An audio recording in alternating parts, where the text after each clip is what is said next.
the ship up to broadcast depth. We're going in.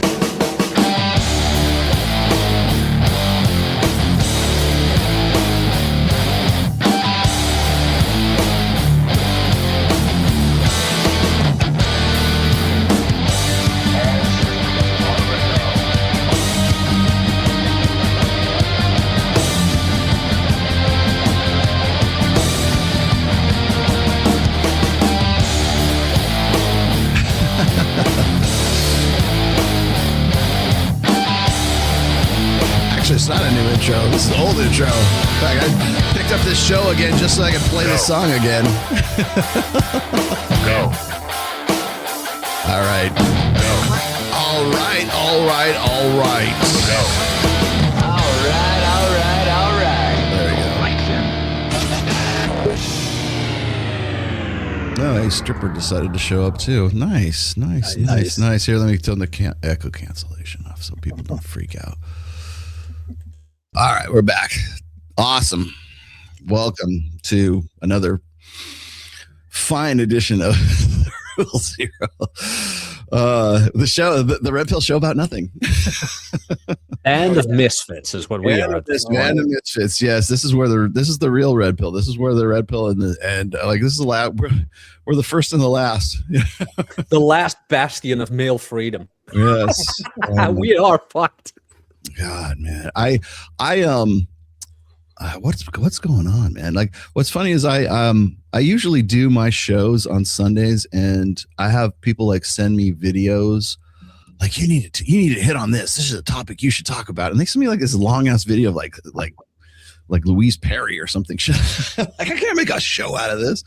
But no, I usually get a bunch of like, as you know, my standard protocol for my own show is I will go and show a bunch of like video clips beforehand, and those usually have a purpose to them. But like the videos I've been getting for this last week are just like in so many different directions right now. I don't think people know what to do with themselves, because unless there's like some like major scandal or there's some sort of major like occurrence in the manosphere, such as it is like the Louis Theroux documentary or something like that, then like people don't know what to do with themselves. You know, they'll fixate on somebody divorcing somebody, or in this case, Melanie Mack. Like, can somebody catch me up on Melanie Mack? Like, I know she has some sort of connection with Jeremy from the Quartering. It's not very interesting. She used to be one of those hostess girls for that gaming show where Amaranth, I believe, was on as well. They were like the cool gamer. Yeah, they were like the cool gamer guys who actually had hot chicks in bikini on, and she used to be one of the hosts. Oh, kind of the typical goth girl kind of thing, this and that, and then she kind of turned the typical trad pipeline, you know. Cool, fun girl, gamer girl, whatever. And all of a sudden she's trad and whatever. And she married once. The guy turned out to be gay. Whoopsies. Then she divorced, got on the internet being an influencer. And now she's married again. And rumor has it this guy's gay as well. So, yeah.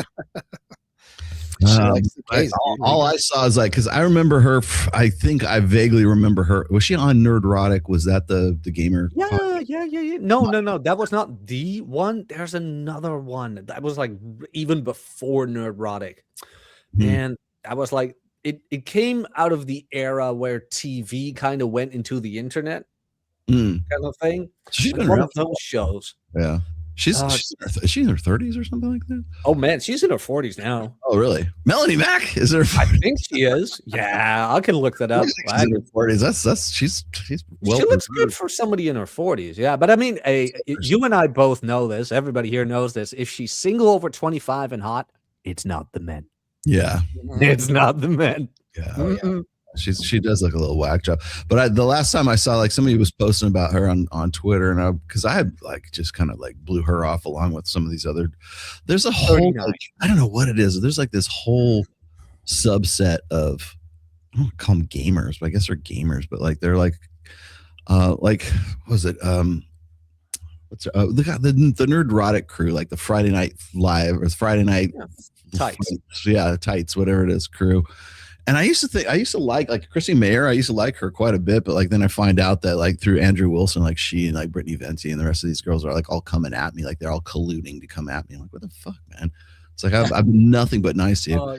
And then I have no idea who the guy is who's like the leader of the pack at Nerdrotic there, but like I have no idea why I spurred this guy on. Wait, you spurred Gary on? Apparently. Well, you know, it's funny. They did a show at Sticky Paws in Vegas, like which was our old studio when we were doing Access Vegas.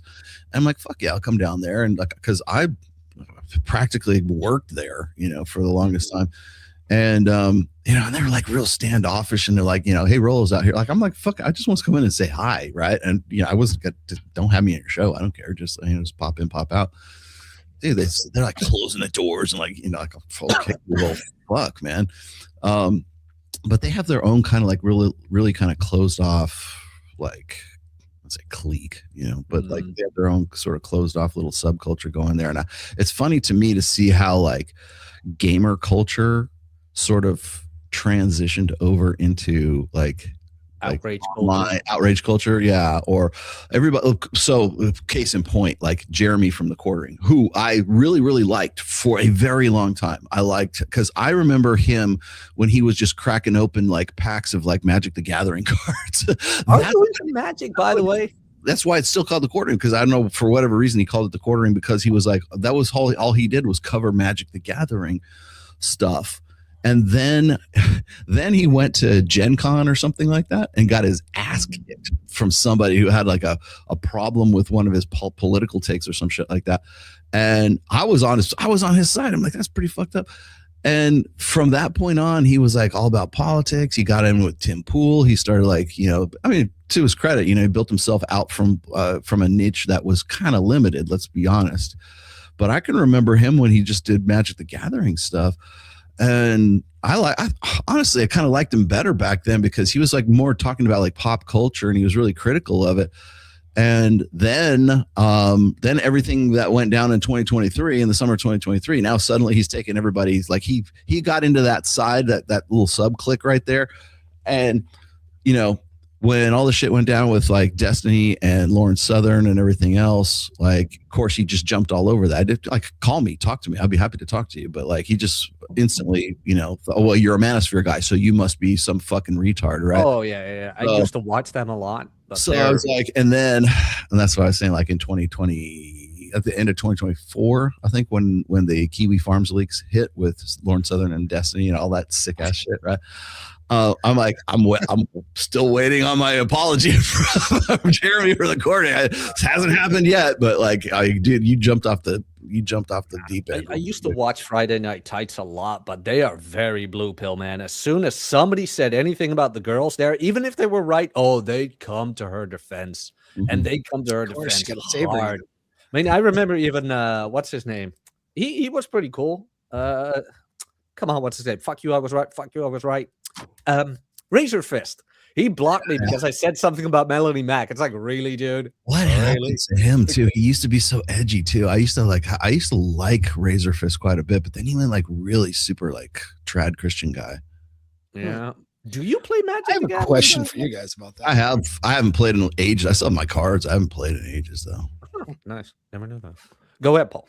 Yeah, I was curious about your guys' opinion on this. Obviously, there's this, we're kind of touching on it now, and there's this shift, right, into the tradcon grift, right, where these just like feminists have been infiltrating Christianity for quite some time. Rollo, you've written a book on it, right? I'm pretty sure that's in one of your books, right? Is that in the religion one? You talked about that a bit? Yeah. So it's been, so I mean, this has been predictable for a long time, and it's now coming to this sort of head culturally where it's now a super common thing, right? And the tradcon grift is like just incredibly common. I'm wondering if it's economically related, or obviously there's going to be other factors. But I wonder what you guys think, like why the shift from strong, independent, more atheist leaning, you know, abortion leaning, I don't need no man kind of feminism into, you know, sex worker positive feminism into tradcon feminism. Like, I'm just wondering culturally what's causing that shift. Just as a thought problem. I was wondering what you guys think. Because women That's are a turning loaded 30. question.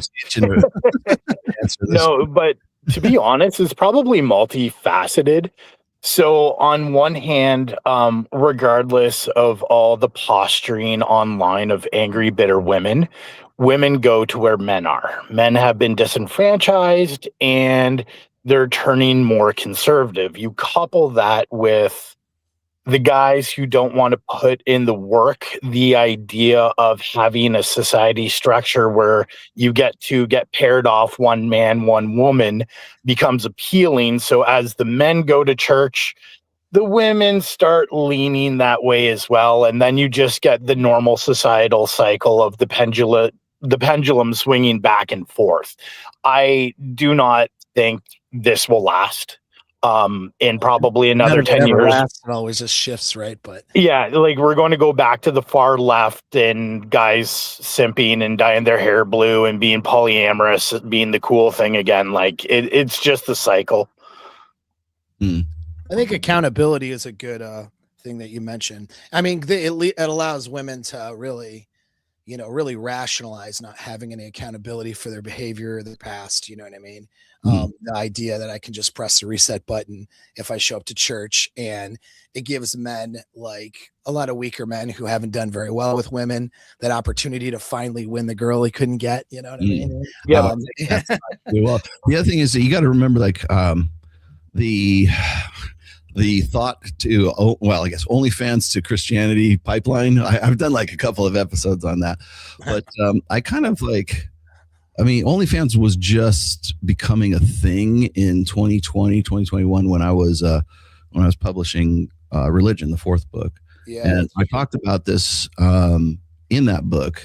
Now, a good portion of that book was just sort of like laying out the groundwork for, like, your churches and your religions have been, at least from the social side of things. I'm not saying from the religious or spiritual side. I'm just saying from like the congregation side, right? The business that is like modern religion. The actual institution. Yeah, has become very feminized. That's why I joke about it. I call them franchises, right? Like, what franchise of Christianity are you? It's not your whatever your sect or your dogma is. It's like, what franchise do you belong to? And that was an in for feminism. So you've got, because you got to remember that churches are a business. They're I mean, granted, they're tax free in the United States. I don't know how they are over in Europe, but like, they're tax free in the United States. And if you spent any time in Florida, and especially Central Florida, like Orlando area, you cannot, like, tomorrow Sunday. Here's a challenge for you: go to any like Winn-Dixie, like burned out Winn-Dixie or Publix, or like any high school auditorium or any strip mall, and I guarantee you there'll be a church there, right? There'll be a seed church there, especially like if the high school auditoriums, there's going to be a church that are holding their congregation there of some sort. And really all they are is just like the startups is what they are. And so they have to appeal to it's not enough to just like read the Bible and praise the Lord, right? You have to have a website. You have to have a YouTube channel. You have to have a blog. You have to have a social media account. It's like this is influencer culture right now. And it's not just like pastors. I mean, like even psychologists, like Taraban has to have all that stuff too. He's got to have a blog. He's got to have a YouTube. He can't just have a private practice. You'll die. He will die if he just relied on the revenue from private practice. Authors, I'm in the same boat, man. I mean, everybody's got to be an influencer brand. Well, the same thing applies to churches right now. And as a result, because it's that social media kind of thing, now you get like women who are sort of like coming to the end of their cycle. They're coming to the end of like their epiphany phase, which I've talked about a million times.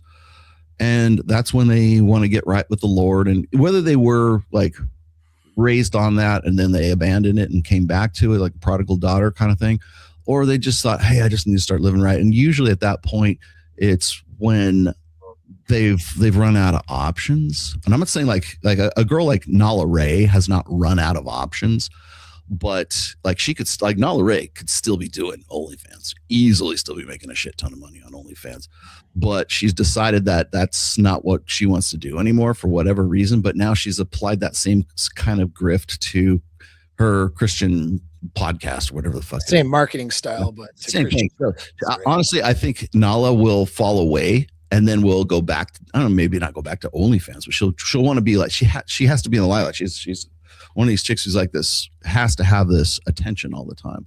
Yeah. And so I don't see that ending up very well. But I think what happens is like you're mentioning, Paul, in my fourth book in religion, I talked about how the business side of it sort of corrupts the doctrinal side or the faith side of the whole thing. And so you end up having guys who, like the business end, they have to put asses in the seats. You have to get tithe checks, right?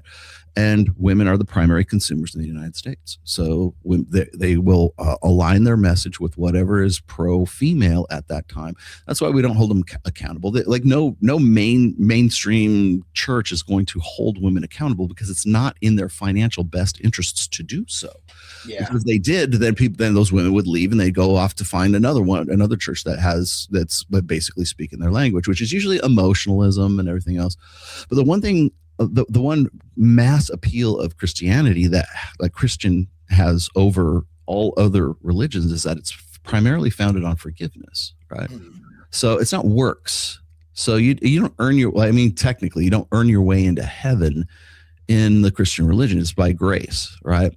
And so it's kind of like a mulligan, right? It's like a get out of jail free card, right? So obviously it's very attractive to women who like, well, it doesn't matter what my body count is because the Lord has forgiven me of all of that stuff. And so if he forgave me, why can't you? Right. Yeah. And so that's, I even mentioned that in the book. I said the reason why you'll see women in their epiphany phase sort of like opt into Christianity is because it's based on forgiveness. If they had to earn it, they don't, with the exception of maybe Brittany Renner, they don't usually convert to Islam, right? Just for the hell of it.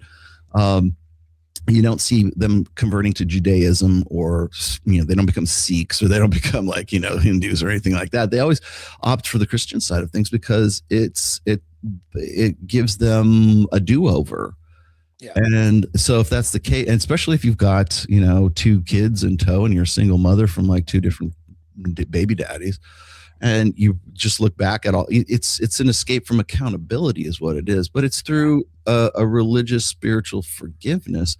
And that's why it's very appealing. And that's also why it really rubs me the wrong way, because what people will say, well, don't you think that they're sincere? Or a woman can't convert to Christianity? I'm like, I don't have, I'm sure she would pass a polygraph test if I asked her, are you sincere in your belief?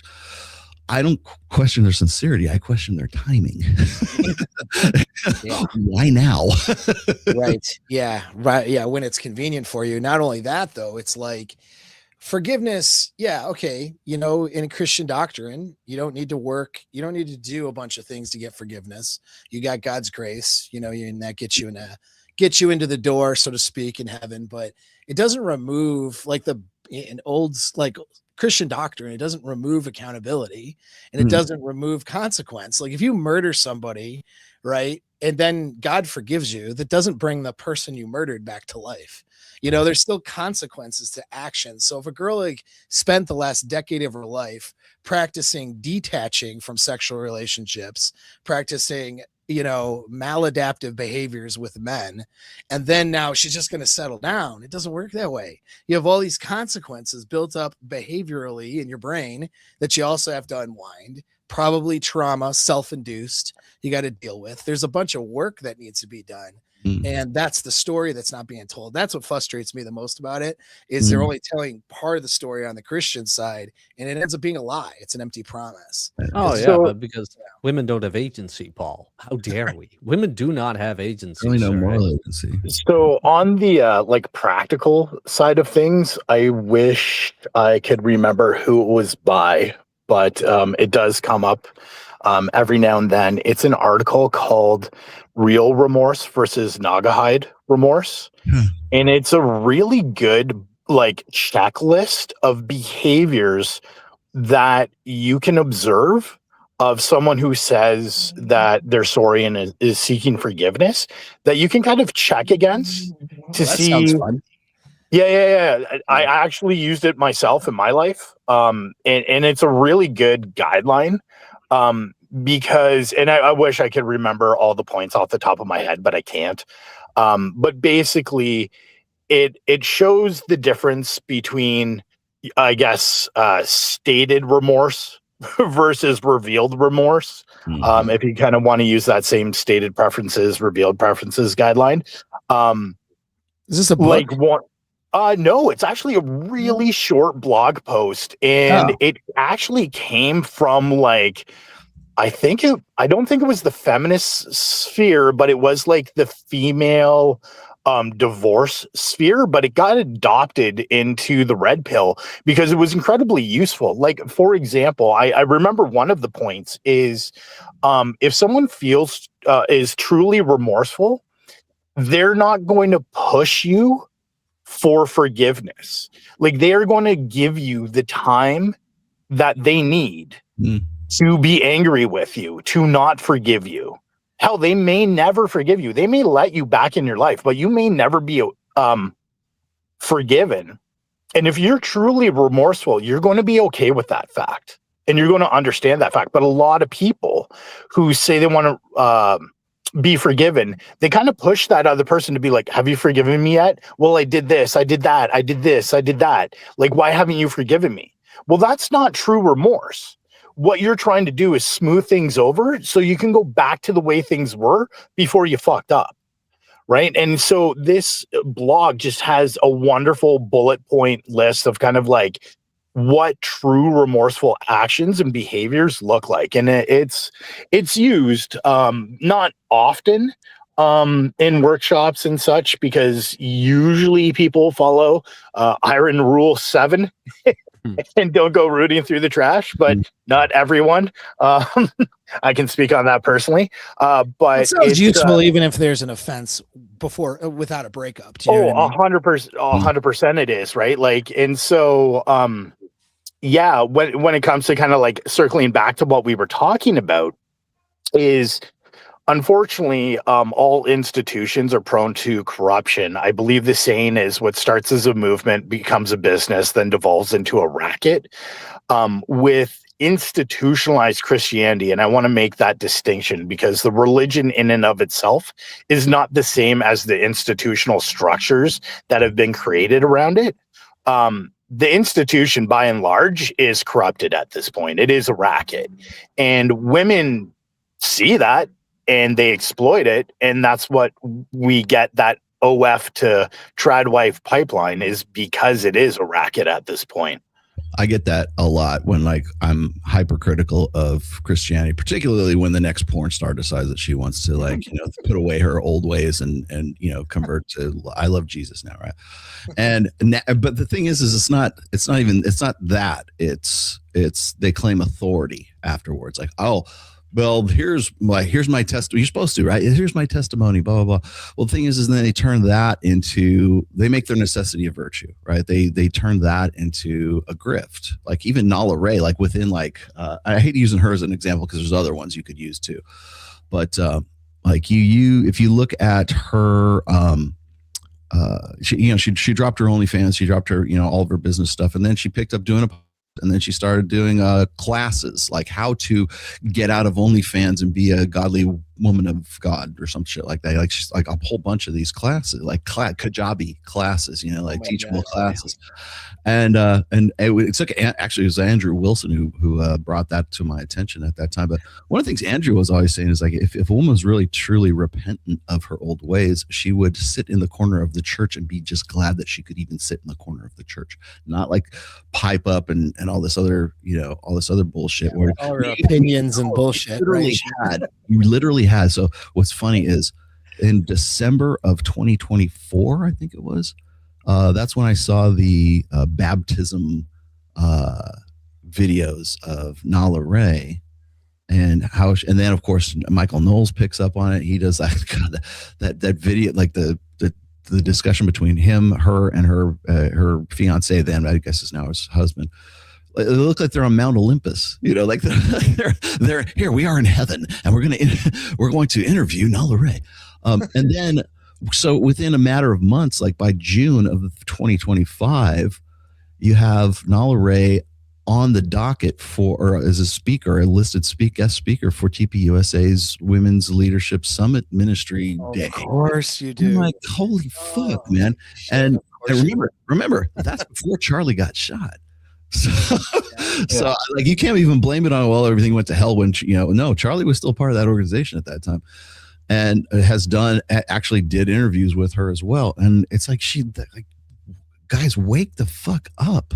Yeah. It's a racket. It's a racket. And that's the thing that bugs me. So like, if I say this, like everything I just told you right now, if I go and I typed out a tweet, everybody goes, well, you're an atheist, or why you don't believe, you're not a believer anyways. Well, I'm like, no, I am actually. I write quite extensively on like the last couple of chapters of religion about like why I believe in God and why I'm a Christian. And people are like, well, you don't talk like that. I'm like, well, the thing is like, you guys got to show some discernment here. You guys got to show some, like, because they're going to come in here and lead the flock astray, so to speak, right? But if I say it, I'm a dick. But if some other chick that's in the organization says it, then suddenly everybody takes notice. And I'm like, well, that's just one more indication of how feminized your religion has become, because now it's like everybody, again, it's based on forgiveness, right? It's that prodigal daughter returneth. And they really want the idea of like having these, incorrigible OnlyFans girls who've made quite a bit of money. And they're like, okay, I think I've topped out now. I'm going to find Jesus, right? And like I said, it's not the sincerity part; it's the convenience part. It's like, well, like the timing, and like, don't you guys see, like, you see this happen so regularly? I think what's going to happen is it's going to get oversaturated. It's a new grift, like it's a new pivot right now. But give it time. With the 10th or 12th one that does this, then people are just going to start rolling their eyes. Or it's going to take one of these girls who will get into a sex scandal with one of the pastors or something like that. And they're always welcome to come to the, like Elijah Schaefer. There's nothing better. Yeah. Elijah Schaefer and Sarah Stock, right? Remember that shit? And Sarah Stock she wasn't an OnlyFans girl. She was supposed to be a good, upstanding Catholic, right? Right. Like, I agree with you, Rollo, like 100%.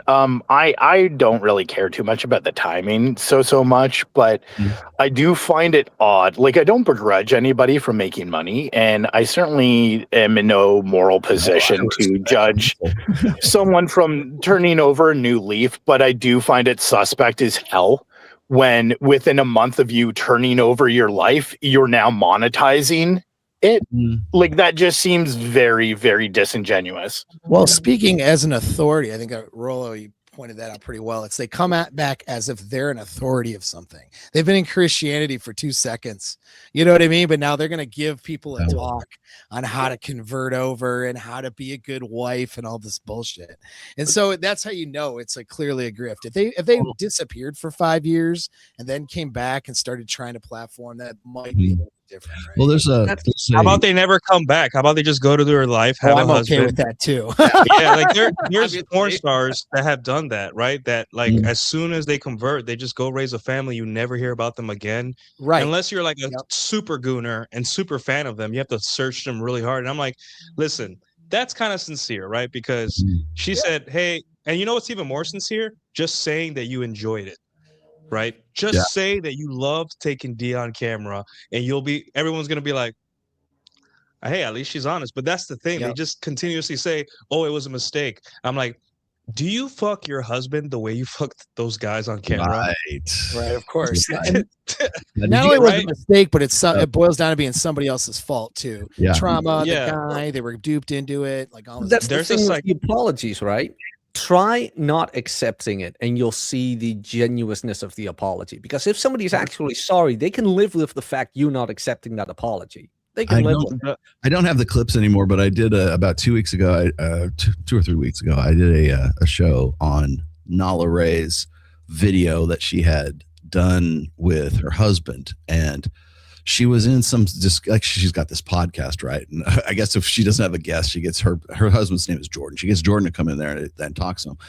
And I don't know how it was a question. It was like a Q&A kind of thing. And one of the super chatted questions, I guess, was like, how does Jordan deal with your porn from and has he seen it and does he have to deal with it? And he said, yeah, he says, I still have those images in my mind and it's really, I have to pray it away kind of thing. And, it got really super kind of saccharine religious. And I thought that was funny. And then somebody sent me another video from way before that. And she was talking to one of her girlfriends on her podcast. And she said, has your husband seen your porn? He goes, oh no, I would never have married him if he'd seen my porn. He's seen it.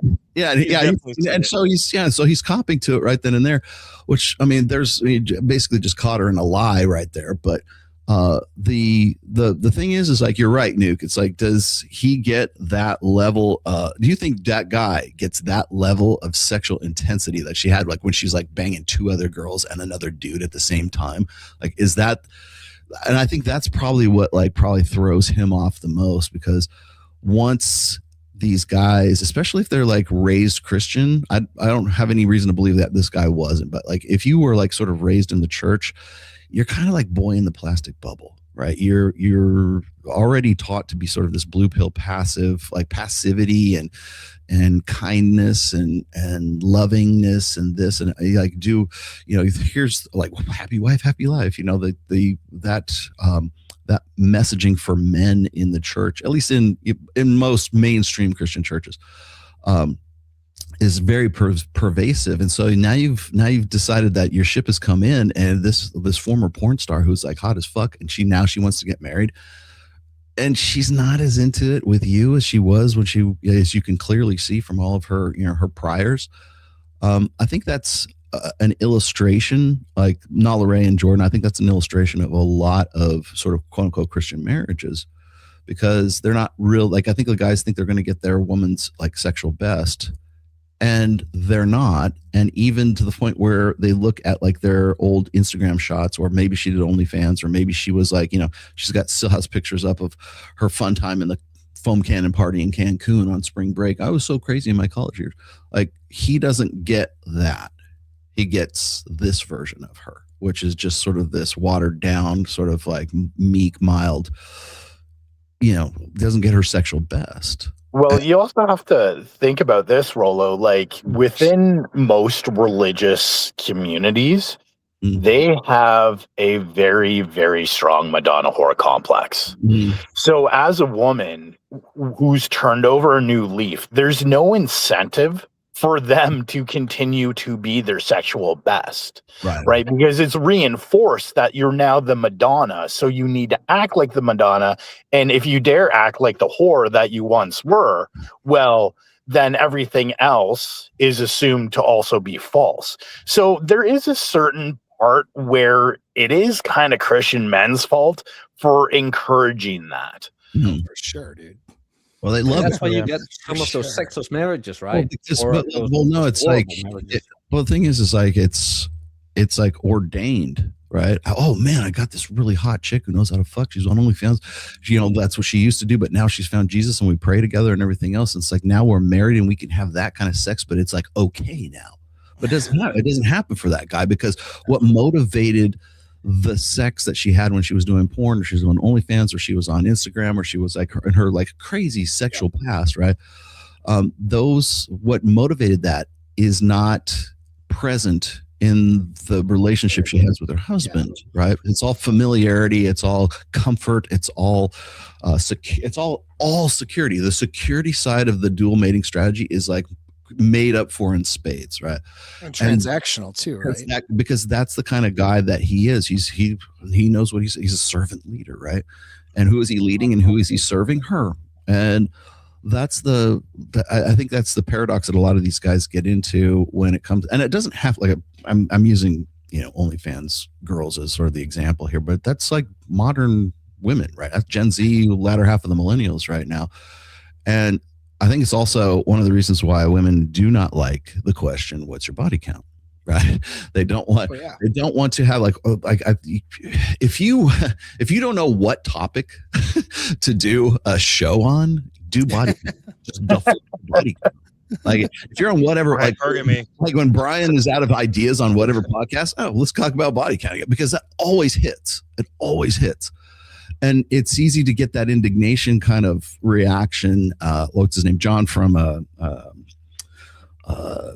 it's complicated. He's the guy that goes out. He's here in Vegas. He goes out and does these on the street interviews. And the ones that hit the hardest are the ones where the guy's talking, like he comes up with some pretty good questions. I'll give him that. But when it refers back to body count, it's women don't want to talk. Well, if body count's not important, then tell me what your body count is, right? Well, I'm not going to say. Even when it's been sort of contradicted, they still won't say it. And the reason is because that will impact what their future husband will expect from them when they get into. It's almost like they understand. It's like this preconception that they know that they're going to get into this sort of familiarity and this comfort and everything with this guy. And they know, I think on some level of consciousness, that their sexual past actually makes a difference, and not the way that they think it does. Oh, he's going to think of me as this slut. No, he's not going to think of you as slut. He's going to think of you as his slut. Like, he thinks he's going to be able to get that for the rest of his life. Like all that shit where you just going, doing all these sexual acrobatics and you're having three ways and you're taking it every way till Tuesday, right? He thinks that that's what you're capable of delivering to him in the state of marriage, and you won't do that. And that's why they don't talk about body count, don't talk about sexual past, because the recording like this, the digital footprint is inescapable right now. So rather than addressing body count from a male perspective, they just say it shouldn't matter. And if you can say it doesn't matter, then anything she's done in her past is fair game, right? It doesn't make any difference, right? Yeah. Or it should. Well, there's also another interesting dynamic that we haven't touched on, which is intras within the same, right? Yeah, intrasexual competition between women. So women will say body count doesn't matter, even though they're fully aware that men, regardless of how much societal anti-shaming there is, men will always judge women on their body count. And inherently they know this, but women don't compete by being better than the competition. They compete by tearing the competition down. So even on a subconscious level, they will parrot like all the talking points of where body count shouldn't matter, knowing that if they can conceal their body count, they can sabotage their competition. It's not about concealing theirs, it's about revealing the others. Yeah, exactly, right? That's like, well, I mean, that's why whatever it takes to win the competition. That's what it is. Yeah, well, that's how women filter too for men. They just they push things that make men unattractive in order to filter out to see if the guys get it. Like, oh, I like a guy to give me flowers on the first date and take me out to dinner and dote on me and all that stuff. But what she's really saying is, I'm going to see which dumbasses fall for this. And then they tell women, no, eat all that cake. All bodies are beautiful. I'm like, yeah, that's intersexual competition. When you encourage unattractive behaviors in men and women, that's the female strategy. That's why like the PUAs figured this out like within a year of them. They're like, oh, yeah. And then the average guy can't fucking figure this out.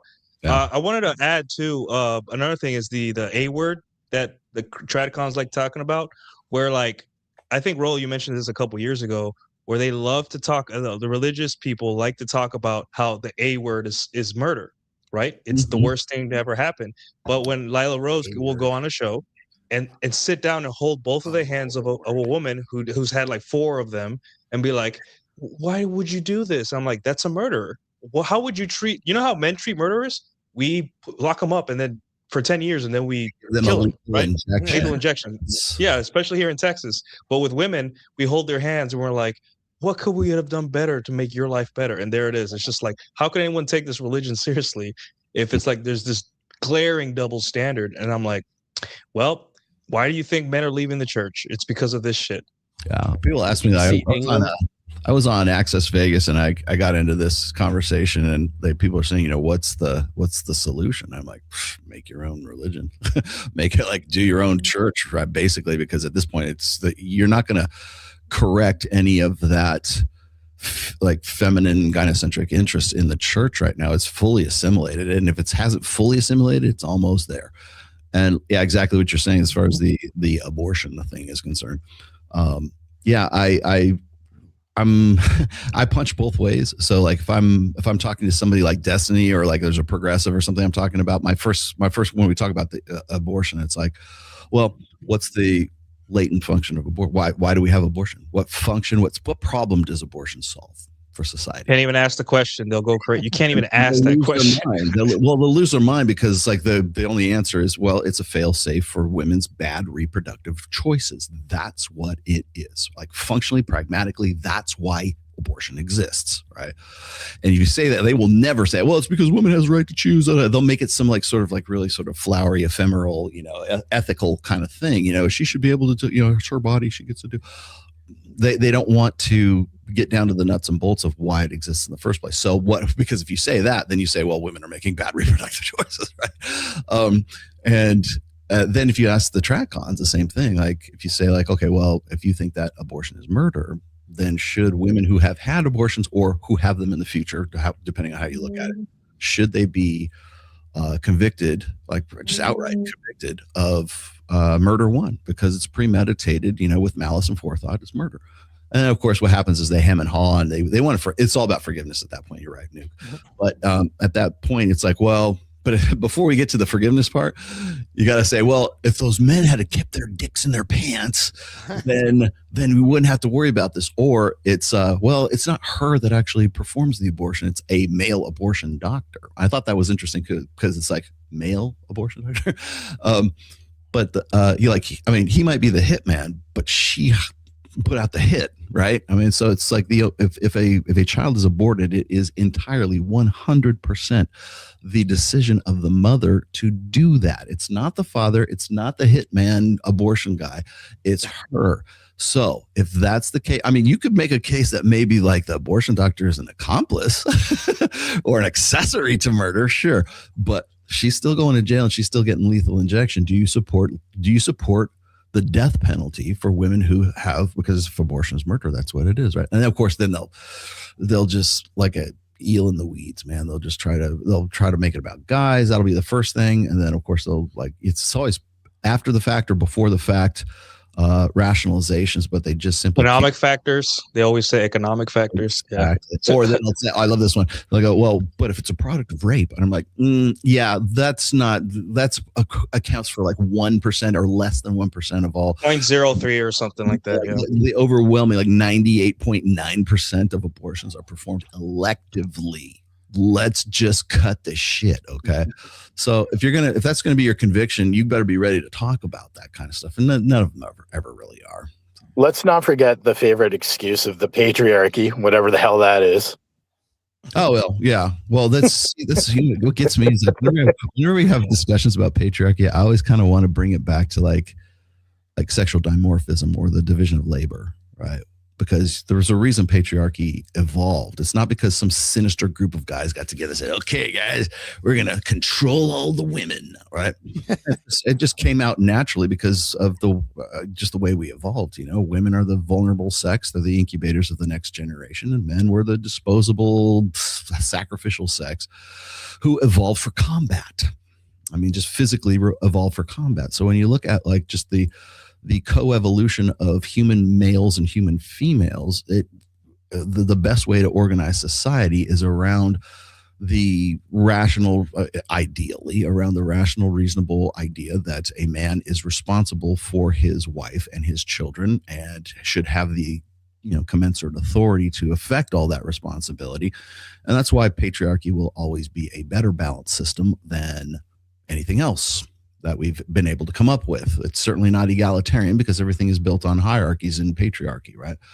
And whether you accept this or not, I mean, that's the natural order of things. It's like performance hierarchy. It's not dominance hierarchy. People make the mistake of like saying that men's sort of way of organizing society is based on dominance. It's not. It's based on ideally, it's based on performance hierarchies. Who does the best job?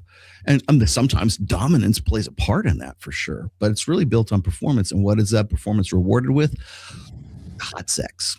That's what it's rewarded. When women stop rewarding men for being jerks and assholes, and stop dating the guys who are narcissists. when nice guys are like, men will start becoming nice when nice guys get laid. It's as simple as that. Well, not to derail this conversation too much, but you can see the outward effects right now in society of not having a competence-based system. Like there's a replication crisis in science, there's a competence crisis all around. And you can't convince me or anyone with a head on straight that leaning towards DEI, more feelings based, the growth of HR departments, which are all very feminine coded, hasn't had a direct negative impact. Yeah, for sure. Bridges are falling and planes are crashing. Like, and here's the thing: they used to be. Remember when we used to like see the pilot when getting on a plane? Like, I don't see pilots anymore. I just see the, and why is that? Right? It's because people, no matter, reality is reality. If you're going to be in the air in a death trap, you want probably a 50 to 60-year-old white guy who's probably been an Air Force captain flying F-14s that looks like, like he knows what he's doing, than a 28-year-old woman who just graduated flight school. I want to see Michael Sartain behind the pilot seat. That's what I want to see. There you go. He flew helicopters, right? No, no, you're thinking of Robert Kiyosaki. No, Mike, my co-host on Access Vegas was he was a captain in the U.S. Air Force.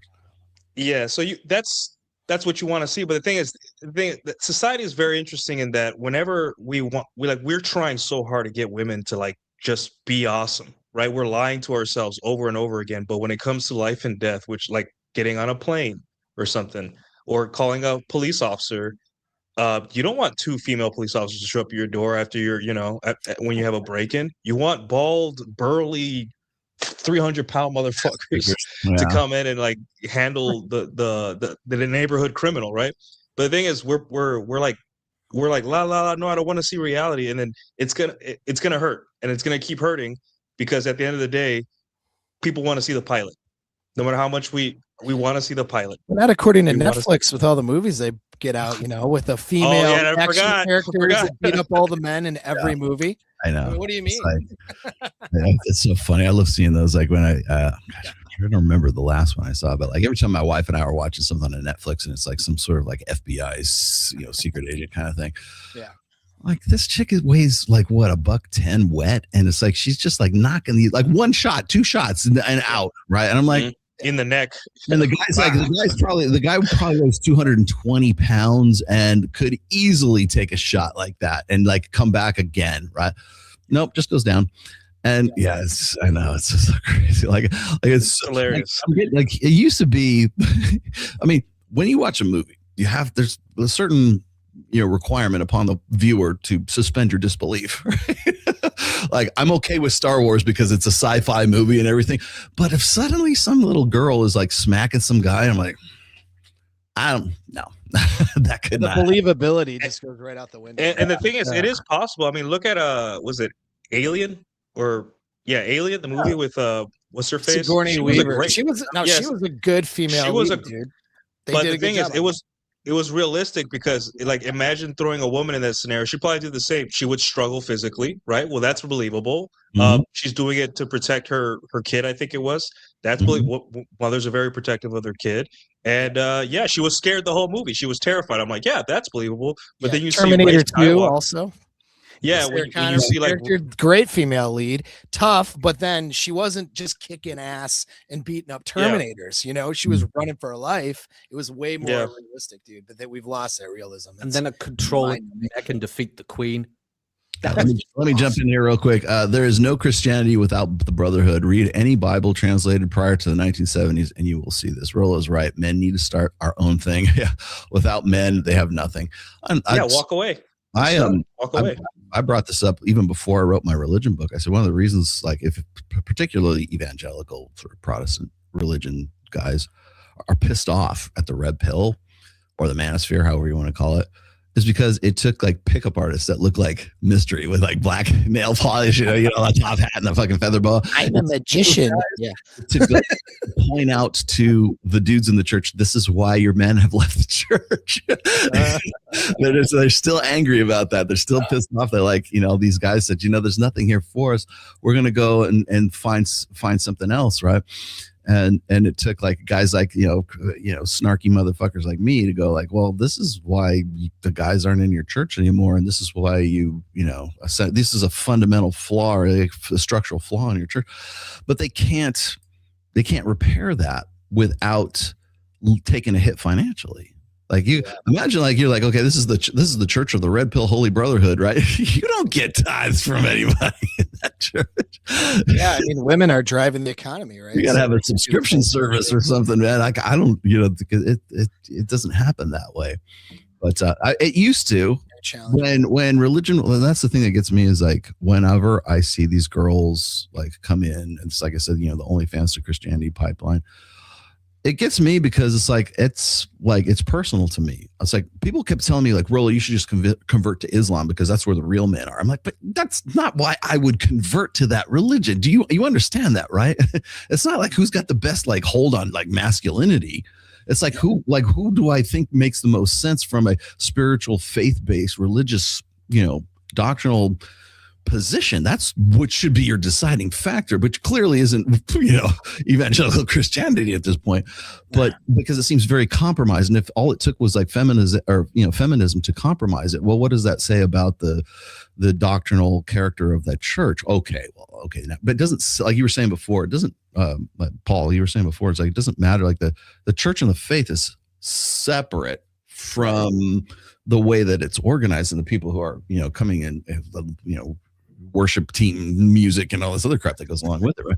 Like there's a reason why that things have changed in, well, certainly the United States, but Western cultures when it comes to like Christianity, is because it's there to appeal to a mass appeal to women, and just like there's nothing for them there anymore. But well, to your point, Rollo, I was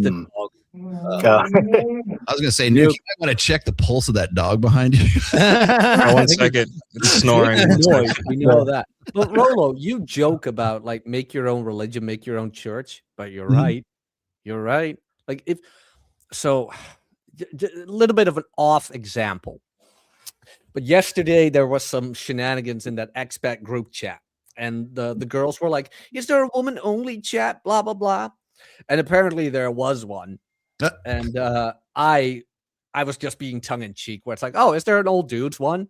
And it's like, oh, if this guy keeps going, you'll end up having this group chat to be male only. I'm like, don't worry about it. Some girls like the attention, and immediately they went like, what a misogynistic thing to say. I'm like, I don't care. It's like first thing I told her, I don't care. Yeah. But if guys really are sick and tired of this nonsense, no offense, but take some action, be like, you know what? I know a couple of good dudes that we share the same faith. You know what? Let's get together. You don't need to do it in a church. Just get together and go do something. I'm not going to tell you what to do because everybody else. That's exactly what I was going to say. And to Rollo's point, I don't know everyone's background here, but when I went to university, I am an alumni of a Greek letter fraternity. And when you learn the history of most Greek letter fraternities, they were started by young men who just shared a common interest. And a lot of that time, it wasn't even like, we all like airplanes. It was the understanding that in order to advance our self-interests as an individual, we're not an island. We're going to need other like-minded men who are also self-interested, but our goals generally align. And the better we do, the better everyone else does. And a rising tide raises all ships. You look at almost every Greek letter fraternity in the United States, and that's how they were founded. Now, the problem that I've seen, because I've worked with some of the younger members of the fraternity, and you are a problem, and I am a problem. But I notice amongst Gen Z, and I don't know why. I wonder if it's just that maybe they've lived a life where the institutions have always been, and there's very little room for something new to spring up. But the thought of starting something new seems to be foreign to them, as opposed to, well, why can't we change this thing that already pre-exists? Where prior generations would just say, well, screw it. Institution A, B, C, and D don't appeal to me. So let's start institution E. For some reason, that's kind of lost with Gen Z. And I think that's a big problem. It's also made very cringe online, like the fraternity of excellence, the brotherhood of blah blah blah. Where it's like, it has a bad. Well, it's all aftertaste. performative now. That's why. Exactly. You know who does a good job though? I like Moff from I just talked to him the other day, actually. Yeah, and God, what's he's his a good channel guy, called? man. I like Ancestral something. Yeah, But, he's like, working his Moff- brand out. He's doing. Yeah, he's but doing like the best he Moff can. is He's doing the good. good thing. He's like, hey guys, you want to hang out? Sure, we're going camping or whatever. If that's interests you, come along. If that doesn't, then don't. But it's that thing of lead and those who care will follow kind of thing, you know. And you It's go like Boy there Scouts and without the molestation stuff. There's a solution to this, and I'm gonna give Gen Z the blame for this one, but it's called the watering hole method, right? There's a lot of jokes online about when the Japan trip or the Mexico trip finally makes it out of the group chat, right? And what they're trying to communicate is that organizing anything within a group chat is nearly impossible because everyone has excuses, right? So it's like, no, I have to do this, no, I have to do that. So what you do is you go to somewhere where everyone kind of like enjoys it and just go by yourself and make friends at that place and create a watering hole, meaning that, hey guys, you know where I'm at on Wednesdays, you know where I'm at on Fridays, I'm at here, I'm doing this. Yeah, that was usually and then and you relieve the pressure of them having to like, hey guys, remember it's 9 p.m. We're going to go do this or we're going to go do that. But you just say, hey, this is what happens on Wednesdays and this is where I'm at. And eventually one day they just show up and they're like, dude, you know everyone here. This is pretty chill. And that's how I did it. On Saturdays after Rule 0, I would just go to the pool. I would just go. I wouldn't text anyone. If they text me where you at, I'd be like, hey, I'm here. I would just go to the pool, right? And I would tell them, I throw in, hey, there's some hot chicks here, right? There's a couple hot blondes, whatever. And then we would just set up, get our speakers, our red meat, we'd grill and all that stuff. We have a nice pool. And then lo and behold, like 7 or 8 people from my apartment complex would show up every Saturday and boom, social life right there. I didn't have to like constantly coerce people. And then same thing with like salsa night or punk rock shows I go to or whatever I do. I just say, hey, this is happening. I'm going. And then I'm either making friends there or my friends are just like, whoa, dude, that looks awesome. And that's I call it the watering hole method. You create a watering hole where they can make the choice and they don't feel pressured. And it's not like you're not racking your brain how to convince someone through a group chat. You just say, hey guys, I'm here. And that's it. Yeah, that's you actually bring up a very good point that I was kind of thinking about while you were talking, Nuke, is we also have to account for, especially with the younger generation, the conditioning, I guess, the behavioral conditioning of instant gratification, right? Like the idea that like, oh, I want to start something and the fact it's been 90 days and it hasn't taken off. Most guys today will abandon. Where in the past, there was this understanding that it may be a very like piddling thing for a couple years and a lot of hard work before it takes off. Yeah. And like your example specifically, like that was successful because you were willing to put in the work. But like how many guys are actually willing to put in the work and accept the fact that it's going to be shit for the first 18 months? Yeah, you go to a new place or a new environment, you're not going to be the top guy, right? You have to go there constantly and be sociable and be polite, not be creepy to the women, maybe befriend the woman. And then eventually, like in a month, hey, so Nuke's here. Dude, we thought you weren't coming. And then boom. What you're talking about is doing things simple. Off the internet, which is like crazy. What do you mean? You mean you have to get off the internet and do things? And it's so simple. You lead by example. That's what Jack you do. and Rob talk about this. Like, before you worry about girls liking you, do dudes like you? Do they want to hang around you, dude? Like, everyone wants pussy, but no one wants to be likable. That's the fucking problem. Yeah. Like, you're not likable, dude. No one wants to hang around you. What makes you think a girl wants to fuck you? If you cannot open the old guy at the cash register, don't even try with the hot chick. Don't even try. Well, if you can't have a normal conversation with a normal man, don't try with chick. Most guys, especially, I've noticed this in the last, almost certainly Gen Z. Hopefully this isn't the case with Gen Alpha, whatever the fuck we're calling it. But like the latter half of the millennials, it's like a lot of those guys, they don't know how to interact with dudes, much less. 100%. Right. And that's the thing. They got to get off the internet. Where like if I'm like, so what's funny is like when I first met Mike Sartain, we instantly hit it off. Like he wanted to do he already knew what I was thinking, wanted to do a podcast. Right. And we were just fucking around with each other, ribbing each other. And it's like we were just long lost brothers. Like we never, and of course we're insulting each other and like, you know, fucking around with each, throwing a football down the hallway of sticky paws and stuff. And it just like, it was this natural, cause I know how to deal with guys. I have a brother myself, a younger brother myself. Right. And I think a lot of people looked at that and they go, wow, oh, he's insulting him. You know, like he's, you know, like, oh, shots fired. He's calling him gay. He's calling him gay. Yeah, he just called him a pussy. Fired, bro. Like, you guys don't know how to fucking deal with like men, how men deal with men.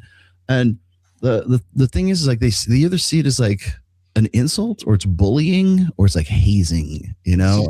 And if you're not like they're talking about your feelings in some fucking drum circle, you know, then that's the kind of masculinity that they're used to and everything, or else it's got to be literal. Everything has to be to the letter instead autistic. Of Autism.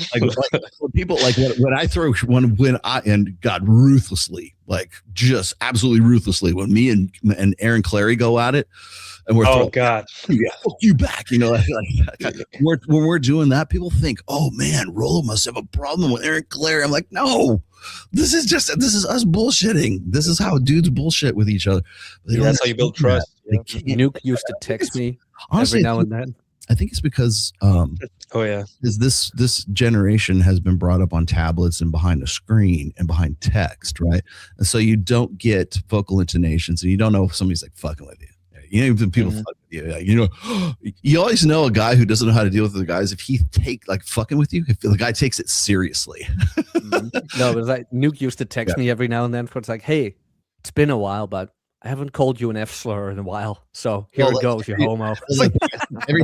Every time I do a mic check, no matter where I am at, no matter what studio I'm at, I'm like, instead of 1, 2, 3, I'm like, Aaron Clary is a homosexual. Yeah, I mean, the watering hole method is good because, like, it's like first off, it gives you kind of like takes a problem that everyone's like the male loneliness epidemic. You just take it by the balls and say, I'm gonna fucking solve this problem in my life, and that gives you like it empowers you. I know empower is a gay word, but it makes you feel like you got control, right? And then you go out and you say hello to people. And you're doing something you like, whether it be salsa or going to a show or going whatever the fuck you like. And then eventually like, wait, these people like what I like. And then you realize too, that all the online political talk and all that red pill shit, no one really cares. They're tired of that shit in real life. They want to talk about the band. Hey dude, what band is this? Or like, did you see who opened for the so-and-so? Or hey, I saw them last month. Really? And then boom, you have a friend. And nowhere in that conversation are you talking about the end of society or what Trump signed into law. You're like, wow, people are people, and I just made a friend. And you shake their hand, right? And over time, girls will notice. Girls will start noticing and be like, hey, that guy knows a lot of people. Let me put myself in your orbit. And then your friend comes and then you built it. But it takes repetition. Just you got to be consistent. Go do the things you enjoy constantly that are, you know, and even if it's like World of Warcraft, I know Chateau Harty said World of Warcraft is the only niche where no women, you'll never find women, but even that's changing. There's World of Warcraft hoes there too, guys. So have you guys become friends with regulars at the gym? That happened to me a couple of times where you see the same people over and over again that at a certain point you just pretend you know each other. It's like, yeah. Well, all the time. Some of them I know. That's how I met Alvaro Pena. Like he's just there all the time, and like I mean, he stands out pretty much. And so he was working out with Hide Yamagishi, and then like I started working out with Hide, and then suddenly now we're friends, right? But yeah, it's like just that like there's a sort of a natural flow like in real IRL in real life when you frequent certain places and you go to those places all the time. But it requires guys to go out and actually do something for sure. But I'm going to go on a limb here. I'm going to say that like this whole bullshit narrative of the male loneliness crisis is horseshit, is manufactured. I don't believe it. Manufactured crisis. Because if you want to know how it originated from, I think it was this, it was in the Boston Globe. Like I think it was in 2019. Cause I remember Pat Campbell was still alive when I read this. And it was like based on a survey of I don't know how many men, like I said, how many close friends do you have? Like, how many people could you call? Like, they wanted to find some sort of like men's mental health issue kind of thing. Like, that's like one of these really subjective, really vague ways of dismissing men's struggles or men's issues or anything that might somehow relate to guys, right? And they all want to be very, very concerned about it because it's men's issues are unignorable right now. Like, how come there aren't more men in college? How come there are men are dropping out of the workforce? All that, how come men aren't participating in society, essentially, right? And so they trace it back to this loneliness crisis. And I'm like, first of all, the stats point out that only 15, not under 20% of men don't have like a really super close personal friend, right? But that means like 80, 85 do, okay? I mean, that's like pretty good batting average, okay? So, but the problem is, I think one of the reasons why they think, and of course, there's all these other questions that are that go along with that, but I think one of the reasons we came to this conclusion, just mass hysteria, I don't know, we just, as a society, global society, as an online society, came to this conclusion is because men don't make friends like women do. Men don't emote like women do. Men don't communicate like women do. And therefore, there must be something fundamentally clinically retarded about these guys because they lack the brain mechanisms that women do. But we live in a gynocentric, like specific, a female primary social order. And so when men don't form friendships like women do, or men don't converse and don't make time to communicate with your friends and go over to, hey, let's catch up at Starbucks. That if that's not happening, there must be something very wrong. You want to restore a car together or something, or shooting together. You can not speak to your friend for an hour and go shooting and it'd be like, dude, that was awesome. See you next week. Not a word said. It comes back again to empiricism versus emotionalism. And so the way we organize a gynosexual social order organizes in egalitarian, social constructionist, emotionalist ways, like, communitarianism, right? And so what's happened, I think, anyways, and I don't think you'll ever hear even like Helen Andrews say something like this, but I think really since probably the mid 90s, we have restructured or re-engineered society in such a way that anything that deviates from a female experience is aberrant. It's like there's something wrong. There's something retarded. There's something, and I mean that in the clinical sense. There's something, something seriously, mechanically, physically, endocrinological, like we're wrong with men because they're not like women. In fact, we base our ideal perfection of like humanity on a female experience. So therefore men will never be able to be perfect, realized, actualized human beings until they can become more like a woman, until they can actually become a woman. And so therefore what you're saying is socially, I think, is that men are subhuman. They're not human until they can be more like a woman. And and I see this exemplified, like when the Louis Theroux thing came out with the documentary and all this stuff, and people are just like, oh, these guys I worry about the fate of our kids, and we need to re-educate our children and everything. Re-educate them in how? To make them more like women, to make them more feminized. I even watched Dr. Richard Reeves was talking about toxic masculinity. He says, okay, well, what's the opposite, right? What is positive masculinity? What's non-toxic masculinity, right? And all of the attributes that they could come up with all sound like feminine female qualities, right? So what you're saying is to not be toxically masculine is to be more feminine. And I'm like, finally, like sooner or later, Richard Reeves is going to be red pill. I have full confidence that he's going to go red pill at some point. Maybe not. Trying to get his wife to divorce him. Gotta wait till his wife divorces him. Yeah, he'll be there. Well, even his wife. I have a video clip that I actually saved. He was talking about how his wife actually came to him at one point and said, "I need you to be more masculine." Whoa! Oh shit! Rolo, I can give you just to sign off on what you said, and to add to that, what I've seen, I don't think this is common. I think it's more the loud voices of the internet spurgs, but I have seen men echo kind of the way women maintain friendships, right? Women have to constantly be in contact with one another because the way they organize their hierarchies are by constantly jockeying. We're dudes, like a perfect example. Some of my fraternity brothers, when I got divorced and I hadn't spoken to in 20 years, the second they found out I was divorced, they were like, "What do you need?" Like, I had the most massive support network of guys that I hadn't talked to in 20 years. That is unheard of amongst women. But to your point, and what I've seen recently is guys echoing, well, if I haven't talked to a guy in 6 months, like, is he really my friend? And I'm like, thinking to myself, I'm like, what the fuck? Like, how the fuck were you raised? Like, what feminine bullshit were you raised on to think that you need to talk to a guy constantly in order for him to still be considered a friend? Like, that is a very, very feminine guideline as to like what qualifies as a friend. That is not masculine in any way, shape, or form. There's this joke where it's like women like say, "Hey, so you met up with your friend after 6 months. So did he tell you about that he wasn't getting engaged?" He's like, "No, we didn't even talk about it." Did you ask about his son and his kids? Nope, didn't talk about his kids either. Well, what did you guys talk about? I don't know. It was nice to see him though. That's how men are. Yeah. Well, like we don't care about that stuff. We just don't. I imagine what like my wife must think like when I talk to like old friends on they call me up out of the blue or something like that. I have a good friend, his name's Spencer Harding. He used to be the host of 40K radio back in the day, like back in the early like 2000s or mid 2000s. And he still is one of my best friends, right? He just hit me up recently saying he's separated from his wife and he's filed for divorce and everything like that. And I'll tell you, we just started texting and started talking and like we never stopped. It was just a continuation of the next conversation, right? And I think that's like, we didn't have to catch up. Like, how are the kids? Like, what's going on in your life? No, we just picked up the conversation and went from there. And then like, I'll be talking to other people that I've known for a long time, or maybe if I'm talking to Mike or something like that.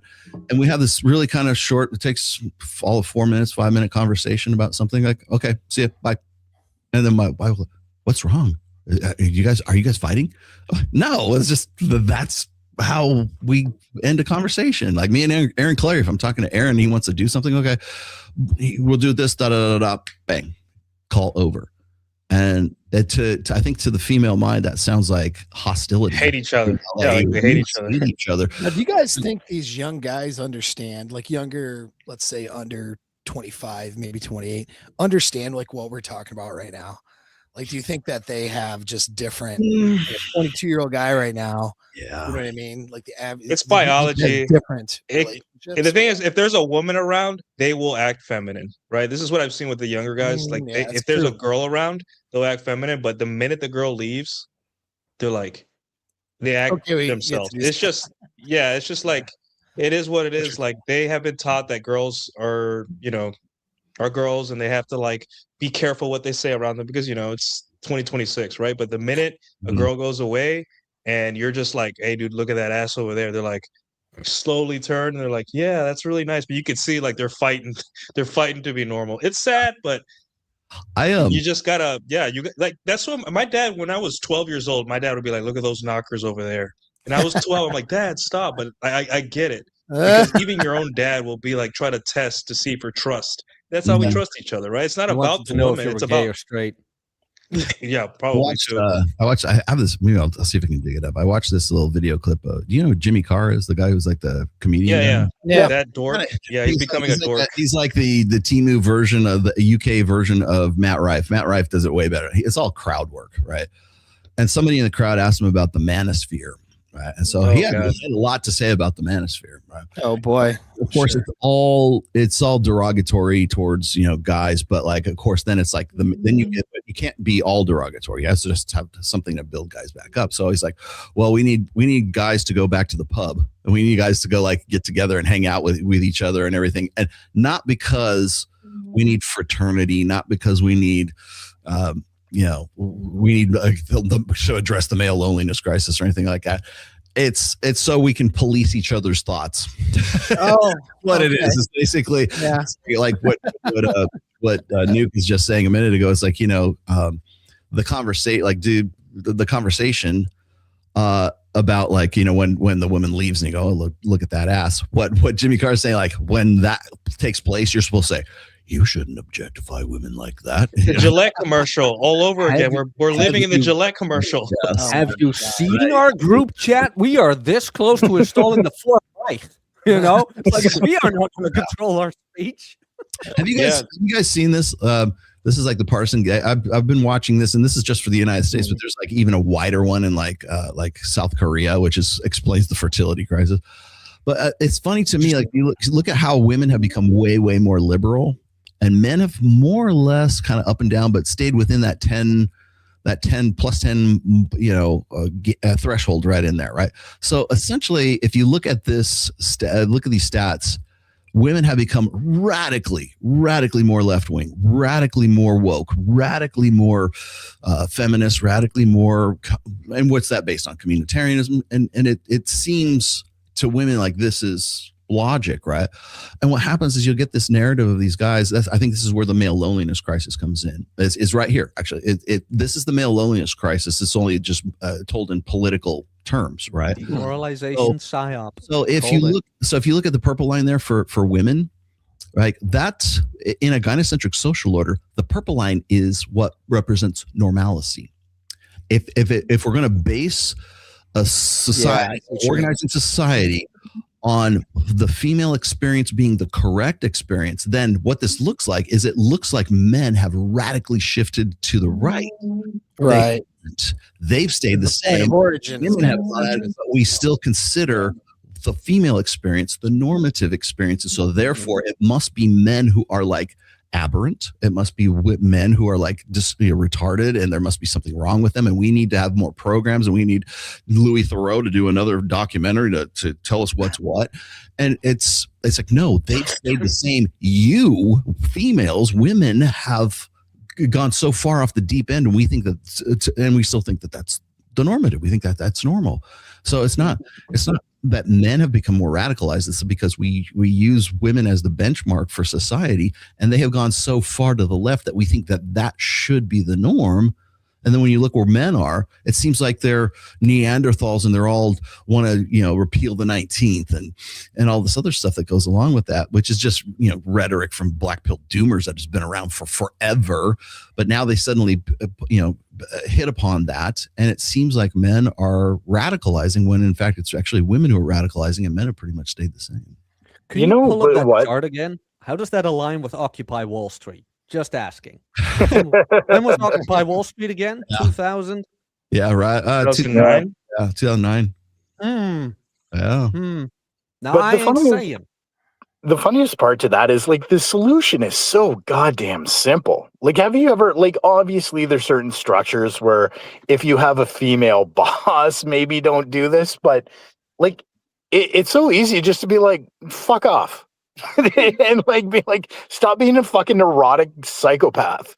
Like, it's really not that difficult. Like, even for myself, and I remember telling this story like a year or so ago, but the job I do, I work with a lot of salespeople, and sales people tend to be very charismatic, but the double-edged sword of that is they're also very emotional. And I'm not. I go in, do my job, I support them. And I remember being hauled into the office and being told that one of the complaints of the salespeople that I work with is that I don't share in their joy and their wins and get frustrated when they get frustrated. Like, basically echo their emotions. And I straight up told my boss, I'm like, well, that's not going to happen. Like, nowhere in my contract does it say I need to be a fucking dancing monkey and emotional support for salespeople. Like, most guys wouldn't dare say that to their boss, though. But you have the right to fucking say no. Like, that's all it takes. Like, the reason we're in this situation as a society is because basically male thirst. Too many pussies unwilling to be like, fuck off. No, you're being crazy. Stripper, do you have like a little bit lost in translation here, but like, do you have like a permanent contract? Yeah, like don't pull that shit on your 3 months, but yeah, like because most guys, and I don't know how it is in the States, but I remember back in the Netherlands, it is hard these days to get a permanent contract. It's like a year. Wait, no, it's 6 months, a year, then 2 years, and maybe after that you get a permanent one.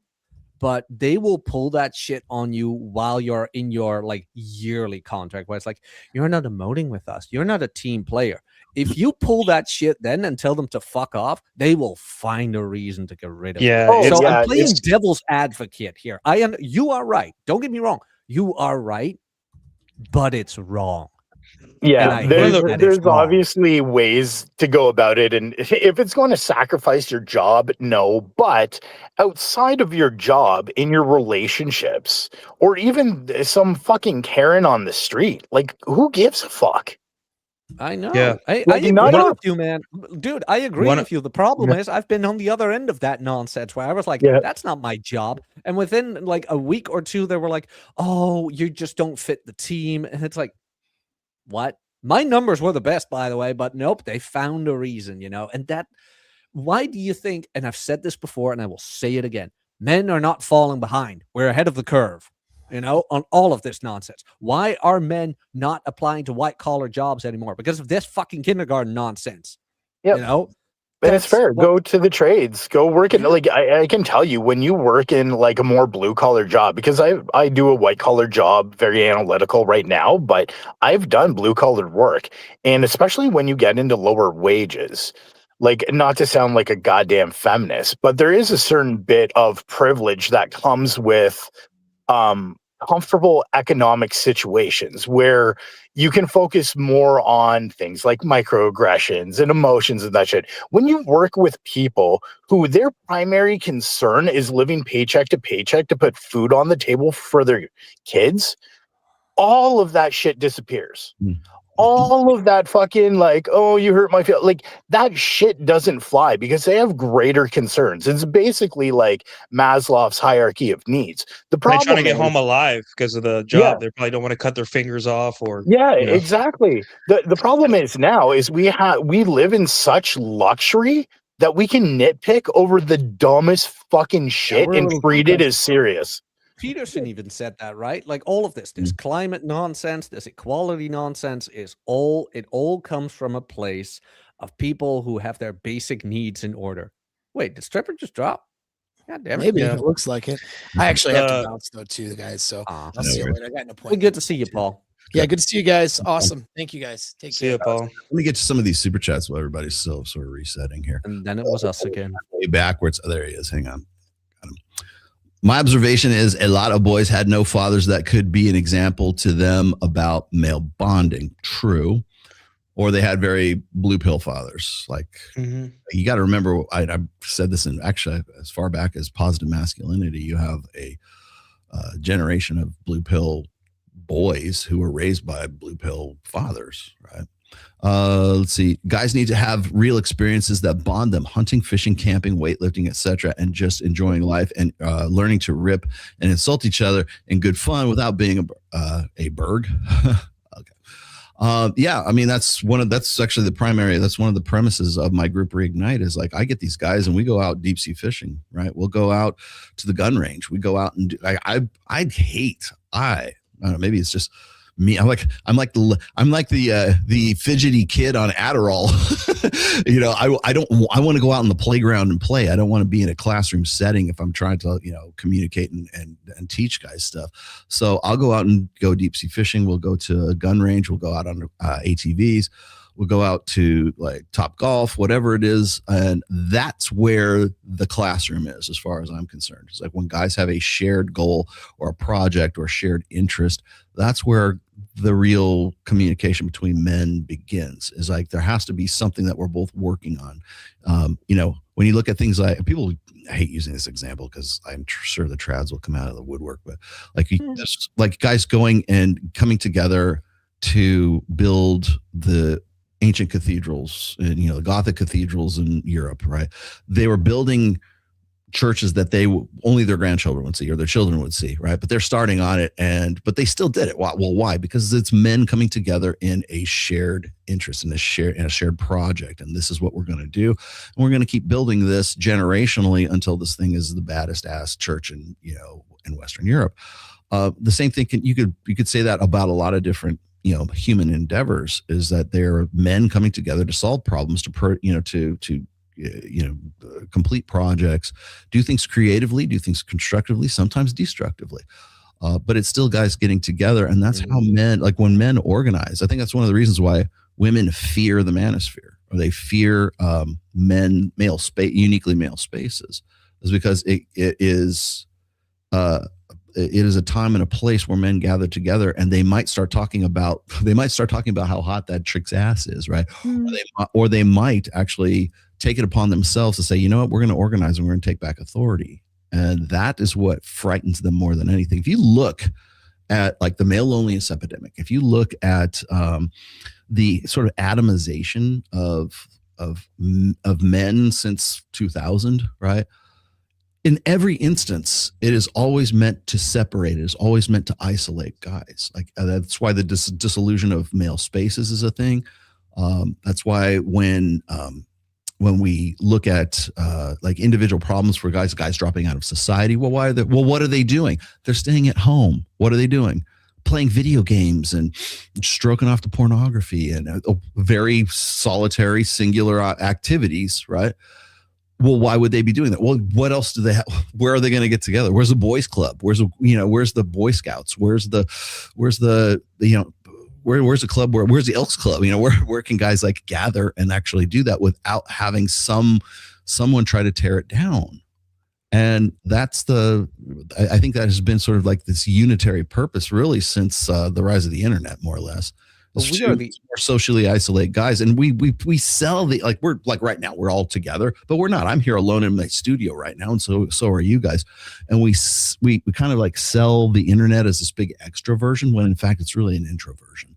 But we are the only ones calling that out, right? Where it's like, remember, like you mentioned the Boy Scouts, but remember how that had to be turned into the Scouts? They still have the Girl Scouts, but we can't have the Boy Scouts anymore. And now all of a sudden, male loneliness, eat a dick. Like, if that really is an issue, then why did you dismantle the Boy Scouts? Well, how about you reinstate all that, Start there. You know what? I would even go so far as to say, like, screw the Scouts.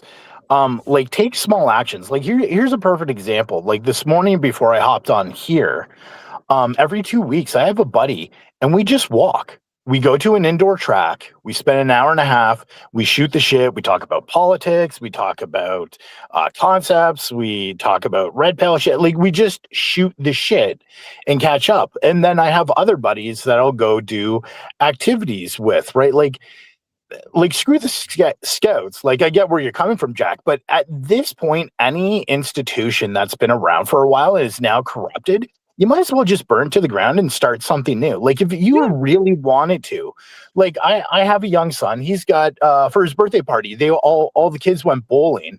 It was a group of boys. They all had a great time. Like, if I was so inclined, I could be like, you want to know what? To spur that on a random Saturday, I'll text all the parents, be like, hey, I'm thinking of taking the boys bowling again. You cool? And there you go. Now can his sister join? Well, and that's the thing, right? Like, when that happens, you have to, whoever is in charge of the group has to make it very apparent that the answer is no girls are allowed. Like, even before I joined this space, the same buddy I go for a walk with, I have another fraternity brother. I used to have like a big pit, like a bonfire pit in my backyard. And on Friday nights, we just get together, shoot the shit, build the fire, and burn shit. Nice. Cook some steak, right? Fire always brings us together for some reason. What is that about fire? You don't, like, that's the thing too, which I want to kind of push back on. Not that anyone here is promoting it, but there is this idea of like this all or nothing. And you don't need to do that. It can be really simple, small things to start.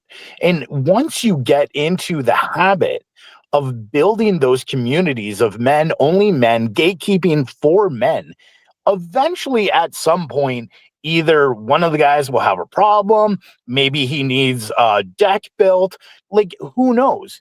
Those guys will come together and now they're accomplishing something. Once they accomplish something, they're like, well, fuck, we can do that with something else. And it grows from there. There's this weird fucking, I don't even know what to call it. This idea that like you need to launch off 0 to 100 in half a second.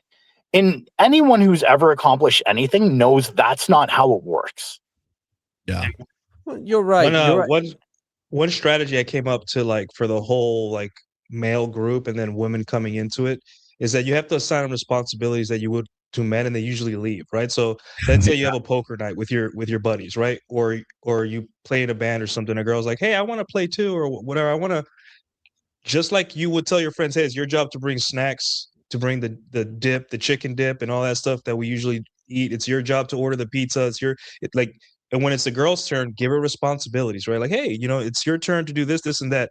And you realize over time, she's going to be like, this isn't worth it. Like, this is work. I thought I was just going to come here and be cute. And that's why you see a lot of crash outs on the internet with all these e-trads and all that stuff, because they just want to be pretty. They don't understand that this streamer stuff, it's work. You don't just show up and just look cute and all that stuff. If you don't believe me, look at X right now. Everyone's complaining about the payout.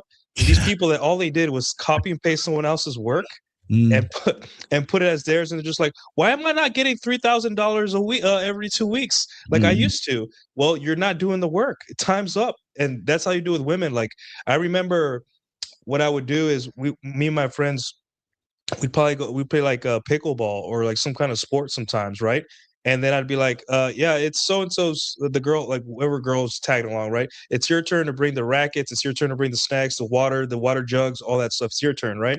And, in about 2 weeks, she was gone.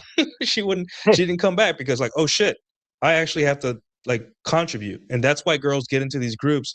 It's because while all the men are doing the work, the women are just standing around. Make them do shit, and I promise you, they will leave. And if the ones stay, yeah.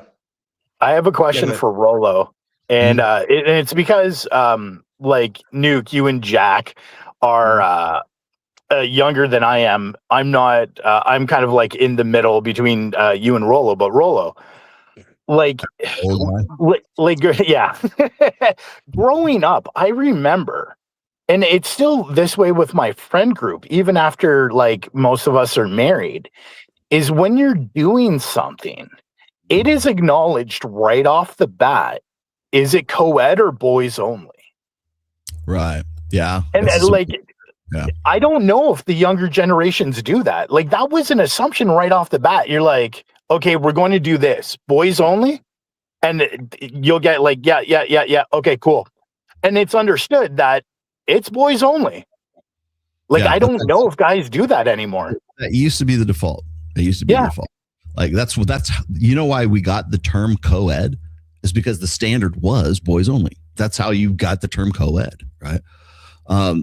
Meaning that there's going to be, men or women are going to be involved in this event. But the presumption is that any event that's out there, just presume that it's men only, unless otherwise noted as co-ed, right?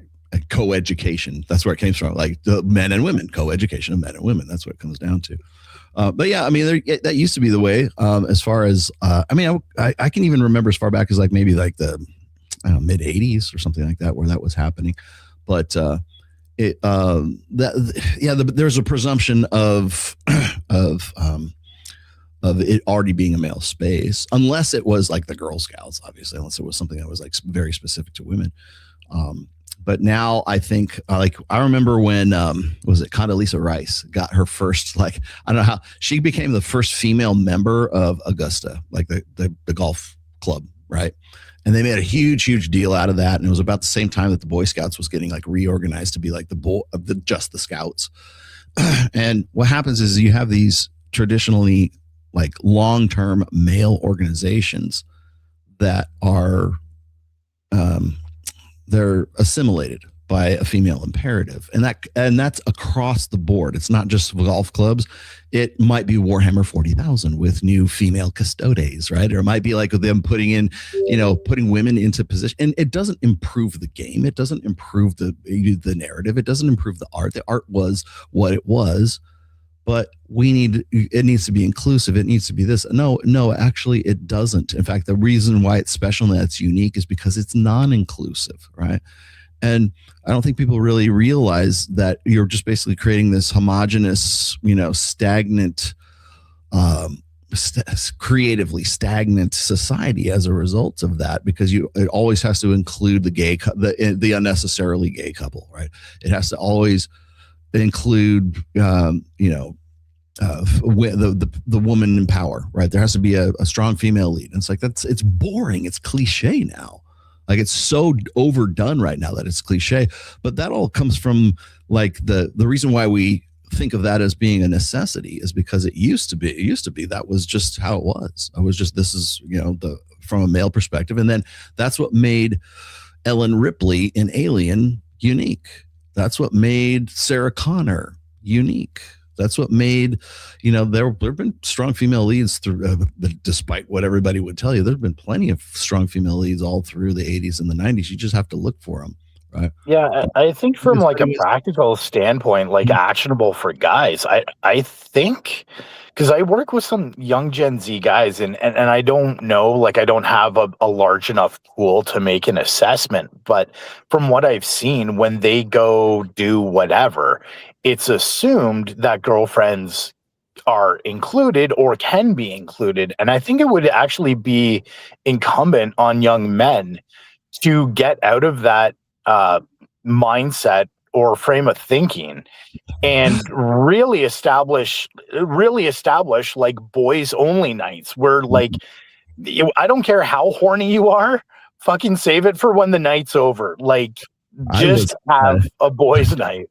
I'm going to sell him out really quickly, but like Vince from Masculine Geek, who like I play D&D with these guys, right? Like once a month. I've been trying to do it once a month, but so we've been playing for the longest time, and it's me and Drew Bay and TJ, and it's just, and Aaron Clary's participated. Ryan Stone's been in on it a couple times.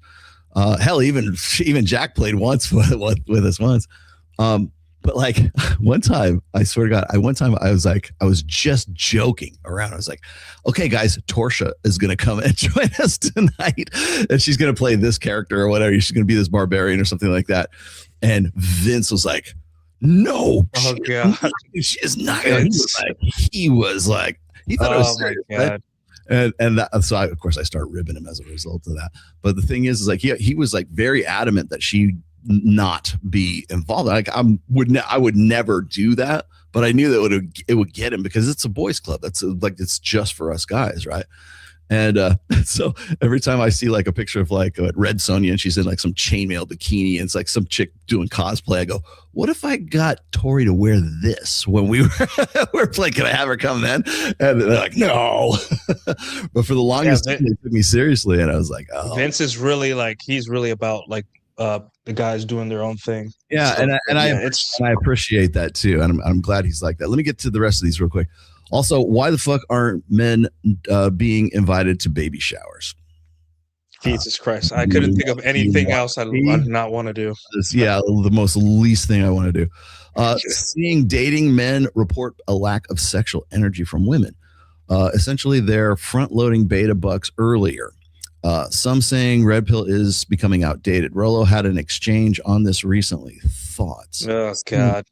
I don't think it's so much that. I think that people are trying to tone it down. I think what I think that is it's a reaction to the Manosphere documentary, or the bad taste that's left in everybody's mouth as a result of that. So you'll see these guys who want to, well, first of all, it's trendy and you can brand build off of shitting on the Manosphere. And then second of all, it's the female, like the sneaky fuckers, right? The male feminists, the white knights all want to pile on. And how do they pile on? Well, sex shouldn't be that important. And there's more important things in life than that, and blah, blah, blah. This is downplaying. It happens all the time. These guys will think that desexualizing themselves is game. Like the more that they're sort of nonchalant, or they don't really care about sexuality. It's more about that woman's integrity and her character and all this other shit. No, she still has to be a hot piece of ass, and you still have to want to fuck her. So that's that. The thing is too about the not sexual energy is guys are like taking women to places that aren't sexy. Like you're taking her to mini golf, dude. Like what's sexy about mini golf, right? You're filtering for women that don't like you that much. They're just going out to you because they had nothing better to do, right? There's the reason why you have compliance tests. Remember that? The PUAs talked about it. And now we think PUAs are these weirdos, but they figured everything out and it still works.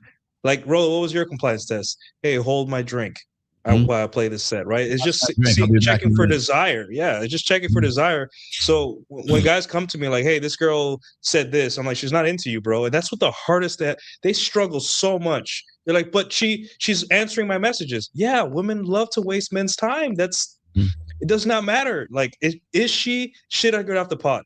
Does she show up? Does she smell good? Is she wearing a sexy dress? Is she happy to see you? If not, then she's not with it, right? If you have to convince a girl to go out with you, like sit down and be like, listen, this is why you should go out with me. I picked a nice place, nice dinner. Please go out with me. Then of course she's not going to have desire. So like once you have genuine desire a couple times in your life, you'll realize what girls are willing to do at every stage to meet you. They'll drive an hour just to go on a date with you. And later on in the relationship, they won't even care that you're seeing other women. They'll be like, as long as I'm in number one, that's all I care about. Guys, stop filtering for women that don't like you that much. Focus on the ones that do, even if they're a little bit less attractive, because that's how you learn what desire looks like. That way you don't have to keep being on dates with women that are checking their phone or looking to the left or look bored. And you won't hate and then blame the red pill when things don't look good for you. It's not our fault. We've been saying the things for 20 years now. Listen to us, for the love of God. They fly to you, you're never going to want something less. Well, dude, better question is, like, do you have women that text you? Like, are you the one that's always sending them texts to hoping for a reply, or do you actually have women that are so interested in you that they will actually text you? Yeah, I'm going to push back on that mini putt thing too, Nuke. Like, you can make anything fucking sexual. Like, think about it. If you went for a date and a girl's into you, and you're like, hey, we're going to mini putt. I know it's not actual golf, but if you have like a golf skirt, why don't you wear that? And then you set the rule that your phones are down. You go play mini putt. You know how many sexual innuendos you can make about sinking balls into holes? Then you can slowly progress touching to the point where when she obviously can't putt worth a shit, you can, like, once you've built that physical touch, you can do the thing where you stand behind her and fucking, you know what I mean? You can totally make mini putt sexual. Way better idea. It's the weather. Texas is like 98 in the summer. Don't go to mini golf. Go to Top Golf, where you actually have real drivers and real balls, and you're smacking the balls off there. Do that, because there's a bar. Like, when I think of miniature golf, I think of, like, Chuck E. Cheese, man. I think of, like, kids wandering around at a video arcade and all this stuff shit. Like, to me, that's kind of like, I mean, if that's your thing, whatever, I'm not going to shit on that. But, like, if you want to include golf in your active date, like, go to Top Golf. We got one. We actually have two of them here in Vegas, and you're basically driving balls off of there. I mean, you could use a wedge too, I suppose, but I mean, it's a fun game, and they're bringing you drinks, and there's food there, and it's just a good time all around. It's actually a pretty active, fun date if you do it, and then if you actually happen to know how to swing a club, that's something of a physical activity. That's actually a lot of fun. Let me get the rest of these real quick. Hey, Rolla, could Painkiller by Judas Priest be interpreted as being about Jesus as harsh judge? That, my friend, is a philosophical stretch. Is he faster than a bullet? Oh, man. I highly doubt that Rob Helfer wrote that song and had that in mind. But if you want to go there, and the last one here is Jack and Rollo. I'm 33, 5'8", 236 pounds. Whoa. And I'm black. So you don't say. So you're not Dominican. I may be pre-diabetic. I'm going to a peptides clinic in New York City to try some retatrutide, and get down to 180 pounds. Better keep that muscle mass. Good. Yeah, Retta will. Yeah, Retta is something that, like, I know, like Dr. Todd Lee, MD, would probably tell you this. You still have to have an active lifestyle. You still have to be always be lifting, right? You have to be exercising, and that will do probably more for you than Retta will. Is actually just change your diet and change your exercise regimen. Retta is a supplement for your stack, right? So if you're on I don't know how old this guy is. Did he say how old he was? 33. Yeah. So whatever your stack happens to be, that peptides, whatever, TRT. If you're on gear, you're on gear. But retatrutide is just a supplement to that stack. So don't think of retatrutide as being some sort of like miracle drug for you. I saw this. What was it? I saw this. I meant to. God, I was hoping Cappy would be on the show so I could bring this up. But I saw this article about how Ozempic, or I guess Retta, or semaglutide, right, was sparking divorces.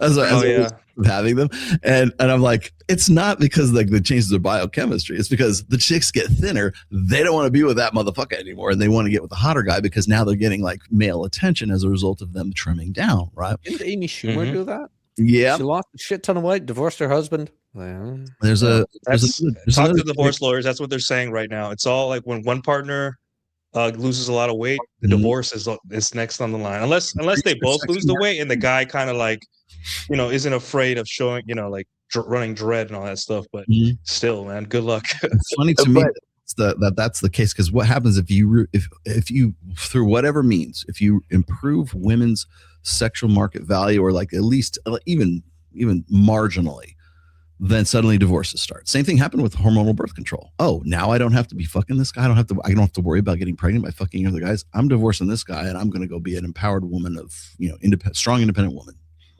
Yeah, I want to kind of go back to the date thing, because it is something that's actually actionable. If you are a sexual man, you can make the most boring bullshit sexual. And I think it's actually incumbent on guys to try to do that, because essentially what you're doing by doing, and it's not bad to do a quote unquote sexy activity, but here's the problem. It becomes a crutch. And then you get into a long-term relationship. You're not going to be doing fun activities all the time, but you still need to be sexual all the time if you want to have sex at the frequency and the enthusiasm level that you want it to be. So if you just learn to ooze sexuality all the time in the most boring circumstances, that is a far better skill to build than trying to plan some elaborate date that's going to attempt to do that job for you. This is what V-neck t-shirts were invented for, in the incline dumbbell press. Right. I love this. Body positivity is no longer valid. Exactly. It died with Ozempic. Body because now that if you can take a pill and magically lose weight, then I guess you're not beautiful at any size, right? So people were just lazy. It just got swept right under the carpet after that. Just confirms it. Rolo, I'm currently 6'1". Holy shit! Look, you can see in his avatar there, 260 pounds with visible ab outlines. Okay, well, you got a 4-pack. Outline at 27. Do you think I should try retapeptide to get down to 240 and be 10% body fat? Dude, you're no. Who cares? Go for a fucking walk. No. Exactly. Get to cardio. Start doing cardio. Watch. It's all abs are made in the fucking kitchen, not in the gym. The other thing is there's an easier way. There's a much quicker way than retatrutide. It's called clenbuterol and C3 or T3. T3 and clenbuterol. That's how bodybuilders get ripped for competition. If you want to do it really, really fast, you will probably be a raging maniac as a result of it. But you will get down. You will lose body fat as a result of that. And then Anavar. Anavar will not only it's an anabolic steroid. Don't get me wrong, but I'm going to shoot straight with you. You will lose weight on Anavar too, because that's part of that gig. So if you went on Anavar, retatrutide, and clenbuterol and T3. And I am not a doctor. This is not medical advice whatsoever. Sorry, YouTube. But if you like, you need to be committed, my friend. You Can I be the voice of reason on this one? Can I be the voice of reason? It's like, dude, find out your caloric maintenance, go under that, and go for at least 10,000 steps a day, man. That's it. I'm going to take overload and keep doing what you're doing, and don't worry about the stacks until you're out of Oh, and are you a competitive bodybuilder? Because in my humble opinion, if you're not a competitive bodybuilder, don't try with anything other than TRT. But that's me. Like that was going to kind of be what my initial question is, why? Like, and this is the problem I have with looks maxing, right? Like, if you're doing it because you're going to be professional bodybuilder and you want to get sub 10% body fat, totally understand. I get it. If you're doing it to get laid, you are at the point of diminishing returns, my friend. You are already physically good enough to go get laid. If you're not getting laid, it's because you're deficient in other areas and you're coping through looks. So knock that shit off. Yeah, knock that shit off. Go learn game. Go be social. Do what you need to do. Yeah, you're right. 10 to 12 is actually, see, I don't think what people realize, especially now that people are starting to like, well, what's a peptide? What's retatrutide? Like, people are starting to get curious, right? But the thing is that maintaining a 10% body fat, like that's like, unless you have that's no fun genetics, it's not fun. Realize the amount of work you would have to put in, the amount of self-control you have to put into your diet and your exercise to maintain that. You could get down, and your libido's gone. No libido. So what's the point if you have no libido to fuck? I know. I know guys at Powerhouse Gym who are 8.5% body fat, and they look fucking great, man. But like they roadmaps all the time. You know, they're not at 8%, 8.5%. Maybe like for like 1 month or 2 months of the year they are, because they're prepping for a show. But yeah, I mean, maintaining that is difficult. I don't think people really realize, like, even just putting on muscle mass is like how much you have to eat to put on muscle mass, right? And what you have to eat to put on it, and the level of absolute insanity that you have to be obsessive compulsive about that kind of stuff. So getting to like 12 to 15, even 12 is a little stretch, but like 12 to 15%, which is the sweet spot for body fat percentage. I think that's fantastic. If you got visible abs, even if they're just like, you know, just coming in, you got serrat, you can see your serrats coming in because you're like on top of your back routine. Yeah, I mean, you're going to look good. And you're going to, here's the other thing. It's like, what is it? 75% of the U.S. population is overweight already. And then what, 35% of guys are morbidly obese and 40% of women are morbidly obese. If you can get in that range of the 15 to 12% body fat, you're already so far ahead of. Yeah, go to an airport. Yeah, go to an airport. Put a number on it. Just, can you see your abs? Yes or no? If can you see your dick? Yeah, well, that one too. Can you see your dick? That's like step one. If you can't see your dick, bro, then you got to hit the bro. You got to do something quick. Well, it's we always tell guys, like when I have guys come in to Reignite or like Mike and MOA and stuff, the first place we start is like, you got to go to the gym. That's where it all starts. Right. Because I mean, and it's good. It's just sound logic. You know, most of the guys are 75% of them are going to be overweight. So go to the gym. And from there, it starts, it's synchronous with money, muscles, and game. Money, muscles, and game are synergies. And I hate to use that term because it's overused, but like they're synergies, right? So you get in better shape. You were a fat ass, and now suddenly you're down to, even if you're at 15% body fat, people start dopamine you differently, and now you have a different you're going to start manifesting different behaviors. Your social, your game is going to improve because the reaction, the way that people relate with you is going to change, and as a result of those social skills, maybe your financial situation changes as a result of that. But guess what? It took one thing for all of that to start that motion, and that's for you to get in the gym and be there persistently and regularly. Is that the only thing? No, but that's the starting point for sure. So, like, you're right. Like, I see all these, like, looks maxers, by the way, are not a new thing. I wish people would just like cut the shit with this, because I remember going in metrosexual. I remember like fighting guys like LMS, facing LMS. Anybody remember facing LMS? What happened to those dudes? What happened to wheat waffles? What happened to, like, all clavicular is just wheat waffles 3.0.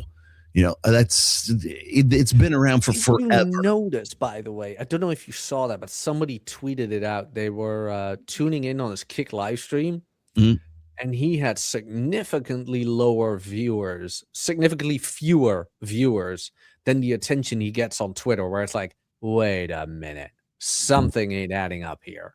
He isn't as popular as he is being made out to be, kind of thing. Where it's like, The PUAs that made the most money were the ugliest. True. If you're ugly, because they related. Owen Kick is still raking it in, man.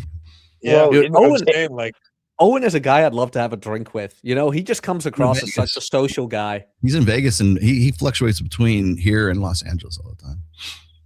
But yeah, going back to kind of the body fat thing, like in university, I hung out with a lot of guys who were athletes, and I can tell you not a single one of them were at 15% body fat. Like 20% is very, very normal. And they were cleaning house with girls. So like, I'm not saying don't go to the gym. They were athletes. That's status. Yeah. Status is crack cocaine for women. No, man. but they still look good. Like, that's my point, is that like eventually you get to a point of diminishing returns. Like when you're fat and out of shape or super skinny, yes, hit the gym. But like once you get to the point where you look good in clothes, anything you do beyond that, like if you want to do it for yourself or for competitions, that's fine. But if you're doing it thinking that it's going to make a difference in getting laid, the answer is no.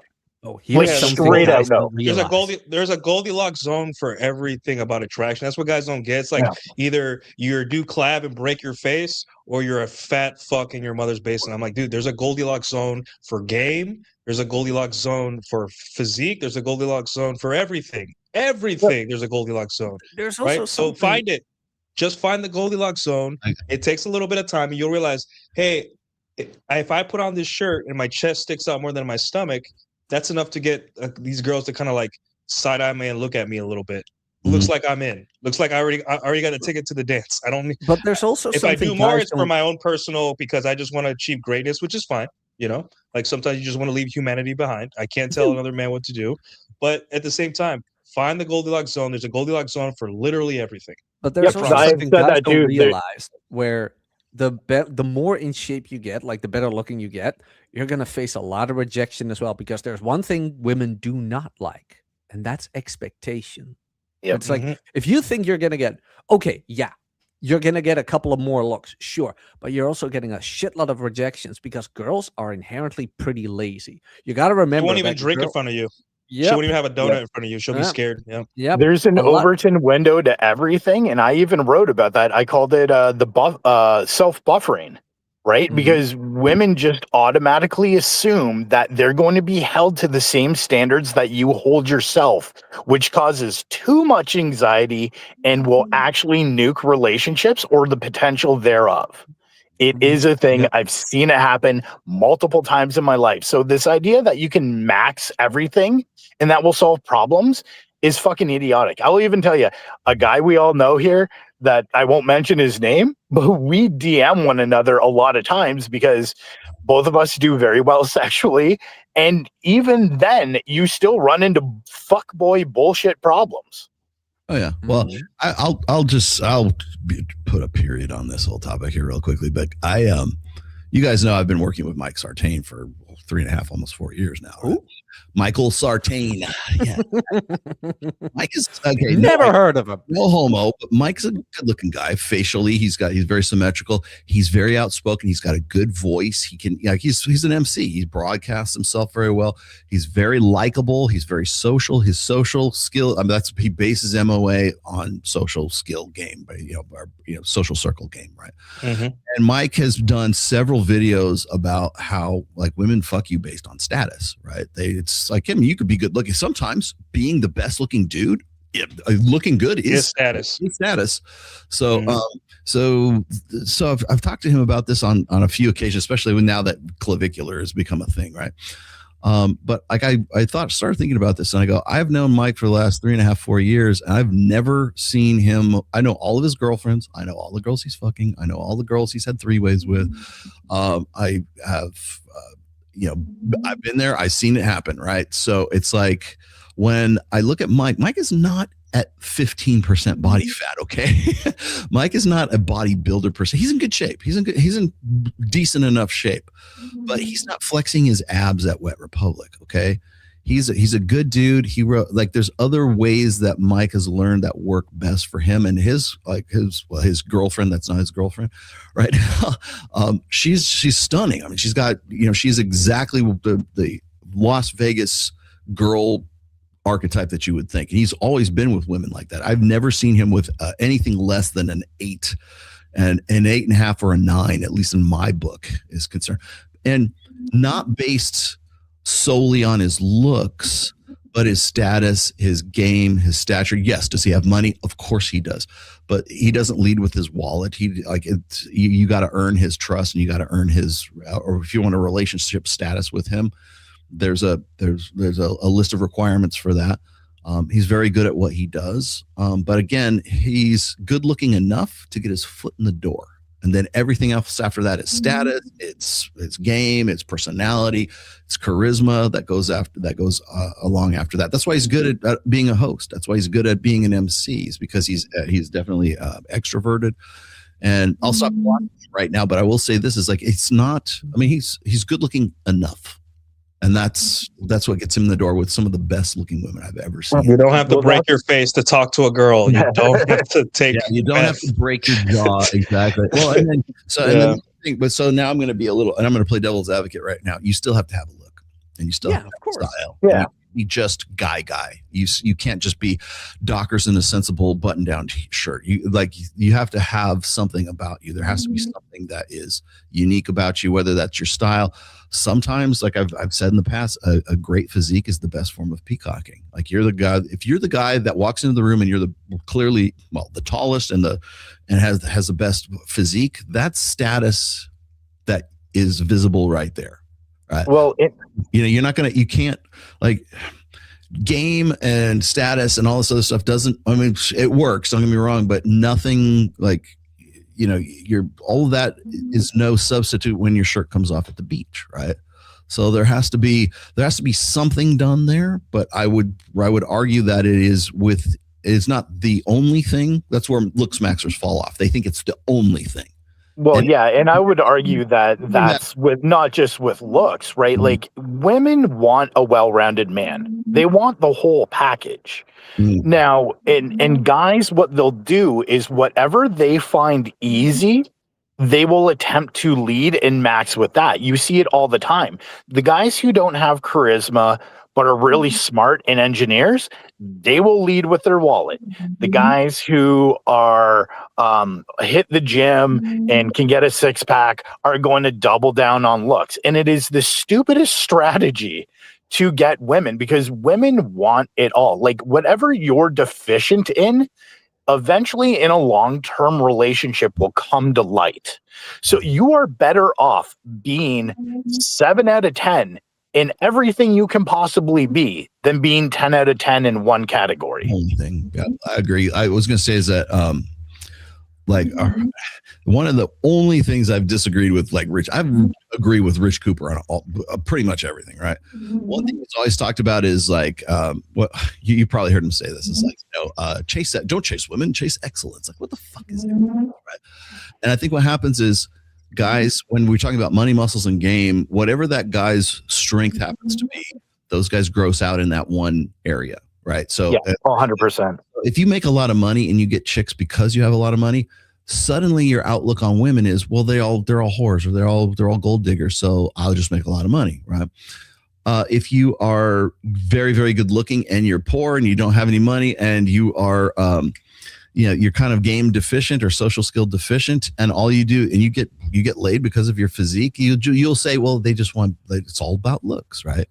If all you do is gross out in game, and for example, like even Owen Cook, he doesn't look good, and the way he dresses and the way he acts, he doesn't look like he has any money, but he's very good with women. And I have seen him live in person, like, just unbelievably. I haven't, like, it's inexplicable, like, how this works for him, but it works for him. He just grossed out in game, and to the exception of physique, and well, I mean, he makes him a lot of money, but like, you would never know he makes a lot of money, but he grossed out in game.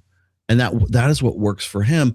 And the thing is like, I agree with Stripper. I think that you should be simultaneously working on all of those at the same time, so that you go through that process of becoming more well-rounded, better. You're like, I've referred to myself as a jack of all trades, master of some. Like I don't think like specialization is stagnation, right? If you just do one fucking thing. Like I heard this described recently. I forget the guy's name. It was not even a Red Pill podcast. But this guy was talking about how, I think it's Aristophanes said, he had this parable about like the fox and the hedgehog, and the fox knows a lot of things about a lot of few things about a lot of things, and then the hedgehog knows everything about one thing, right? And so what happens is, if you happen to be able to make a lot of money on that one thing, you're golden. Everybody sees that as the standard. But if you're the fox knows how to improvise. He knows enough about a lot of things that he becomes an expert, and he can get along better, and he has a better life as a result of that. And I tend to think of myself as a fox rather than a hedgehog, because I think a lot of people just gross out. Like for clavicular, he's a hedgehog. He knows one fucking thing, and that's it. And that's maxing, right? Yeah, and to expand on that, Rolo, because I 100% agree. I'm not a big fan of riches chase excellence. And there's a downside to it. And I wrote about this like a year and a half, maybe 2 years ago. But the mental model, I call it like you catch what you bait with, right? And so when you chase excellence, so to speak, right, which really is you just leading with money, the women you are going to attract are women who are attracted to that quality. And the problem lies in, well, first of all, in a long-term relationship, eventually the other bullshit catches up, like we spoke about before. But immediately, what if something outside of your control screws up whatever that is? Whether you're leading with your wallet and you lose your job. Maybe you're a looks maxer and you get a crippling injury where you can no longer live for the rest of your life, right? Like now you're screwed because you haven't diversified your funds, so to speak, right? Like, and so I'm a big proponent of that as well, is to be a jack of all trades. Yeah, I'd say it's why being able to go ahead, Rollo. I'm going to get to this last super chat and then we'll wrap here. But I thought this is funny. I will, but we haven't given me nearly enough super chats to do it. What is the bar? You gotta pay. You gotta pay if you want the reveal. Here's the thing: is I shaved my head before I went in for my first surgery back in December. I didn't have to; I just did it for convenience sake, right? And I've been keeping it like short and tight, and actually, I think it kind of looks good right now. I've been going out without a beanie and without a hat for a while now, but I haven't really done it on a podcast yet. I might do it on an Access Vegas. I might do it on my show tomorrow. But like, I think what I might do is like make a goal. Like if I can get like $1,000 in like super chats, and then I'll do the rest of the show with no beanie on. But anyways, let's get these real quick. I'm starting my career as a fireman. It's something I really love, but I understand it's not much status. I don't think so. It could be hot to a woman for 5 seconds, but how do you grapple with that when your passion is high status? I don't see accountant calendars. Yeah. There's a lot of hot Instagram. Mm-hmm. Yeah, you go to Instagram, post cool pictures of you and your firefighter buddies doing firefighter stuff. Sprinkle in some normal people do. There you go. And then have a hobby or something you like to do where you can under that jacket that you got. Yeah, it's easy. Do you know how many like male strippers at the male review, like Chippendales or like, Thunder Down Under, they do the hot fireman act? Trust me. Yeah. This guy's like, I got $100,000. How do I make $5,000 more dollars? I don't know, dude.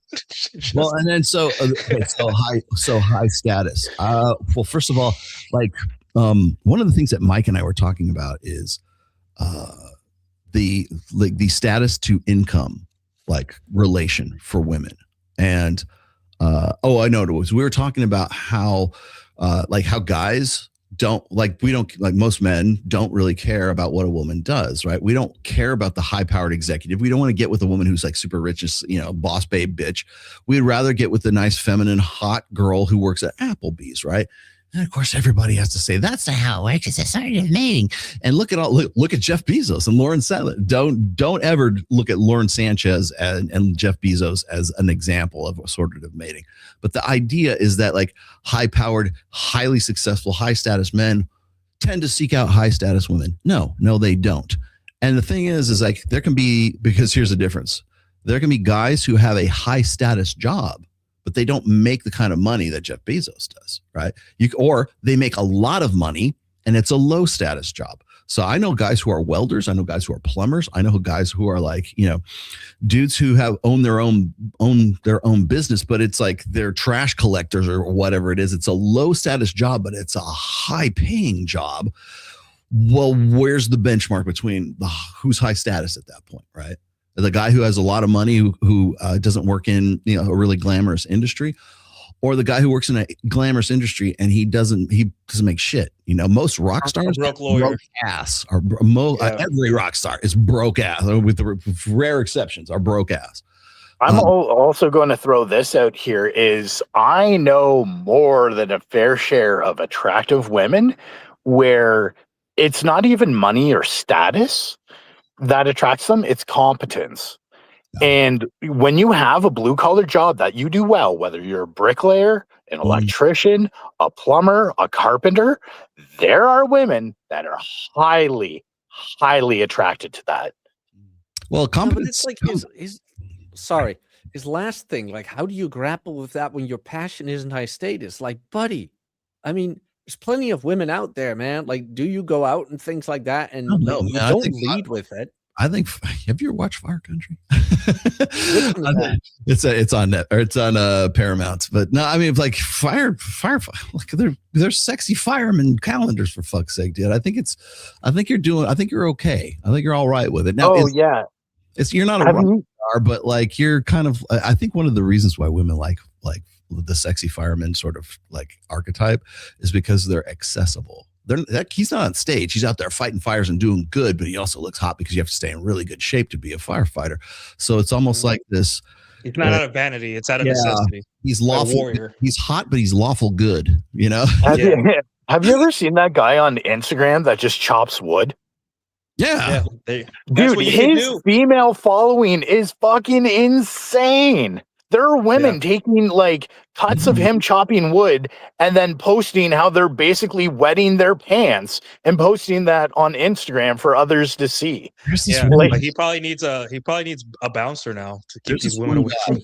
I don't know how this show. I follow him now, but I don't know how he showed up in my feed. He's a garbage man. And he has this I don't know, he probably takes like a GoPro or he takes his phone or whatever and he puts it on like a mount or something that's on the side. He waits on the back. He rides on the back of the garbage truck. And then he drops off and he's always to some music and he's always got a good smiling and everything. And the guy's in shape. He goes and he grabs all the trash, throws it into the trash and then grabs back on and jumps back onto the back of the trash truck and goes on to the next thing. And the dude's definitely in shape, kind of have to be for that. And he's super popular just because, and he's a trash man. And just because he went on Instagram, and love to see it. And he's like, I'll follow this guy. I'm amazed at like the following that he gets as a result of that. But he is technically a garbage man. So I mean, it just kind of depends on how you play it. Let me get. You got to brainstorm. Creativity. Gentlemen, all that you mentioned are global. We got exactly the same problems in Poland with the Roman Catholic Church and feminization of the public sphere. Semi-regards to strong, independent men. Exactly. Even the Roman Catholic Church in Poland. Okay. I want everybody to say Rolla was right, because if anybody has seen the Mormon Wives show on Netflix right now, what did I say back in the day? Even the Mormon Church will be feminized and will be assimilated by feminism. Boom. There you go. What do you got going on, Jack? Let's finish up. Okay, couple of things. Of course, the YouTube channel shows on Monday, Tuesday, Thursday at 11 a.m. Central, and Friday night with Rob at 10 p.m. Central, and every other week or so, I host Rule Zero. My YouTube channel is in the chat right now. You can go check that out. For all my writing and work like that, you can go to my Substack. New essay out right now about the sidebar that is being talked about a lot. I had a lot of guys in my audience who didn't even know what the sidebar was. So I turned most of it into an essay and a new reading list. You can go check that out in the chat as well. And of course, the book on women, 200 pages of condensed red pill lessons, successes, failures, and notes swapped. Now available on paperback and Kindle via Amazon. Link to that will be in the chat as well. Please go check that out, guys. Thank you. Cool. Nuke, go. Follow my YouTube and Substack. That's all I got.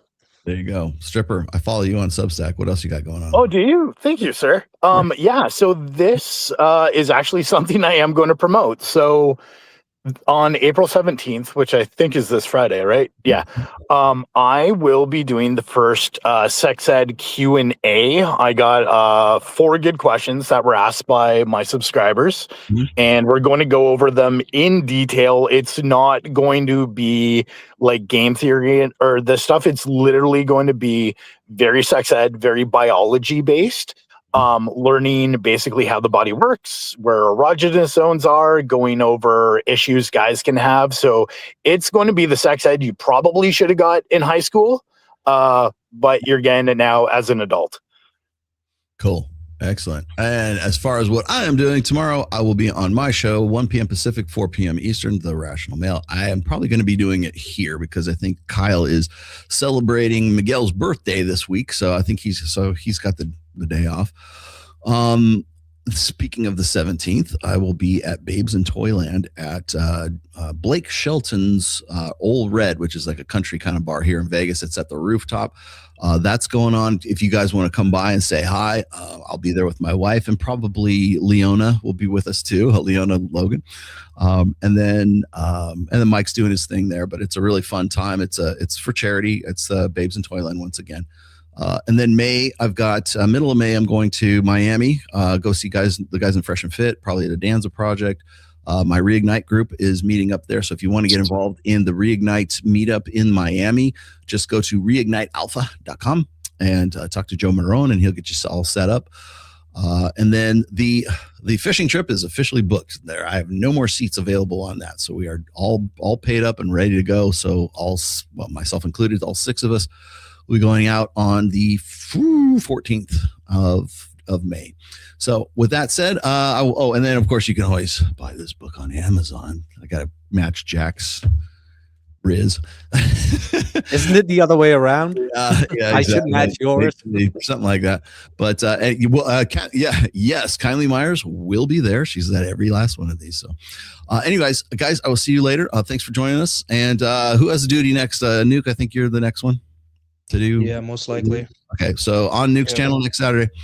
All right, fellas, thanks a lot. I'll see you later. Bye-bye.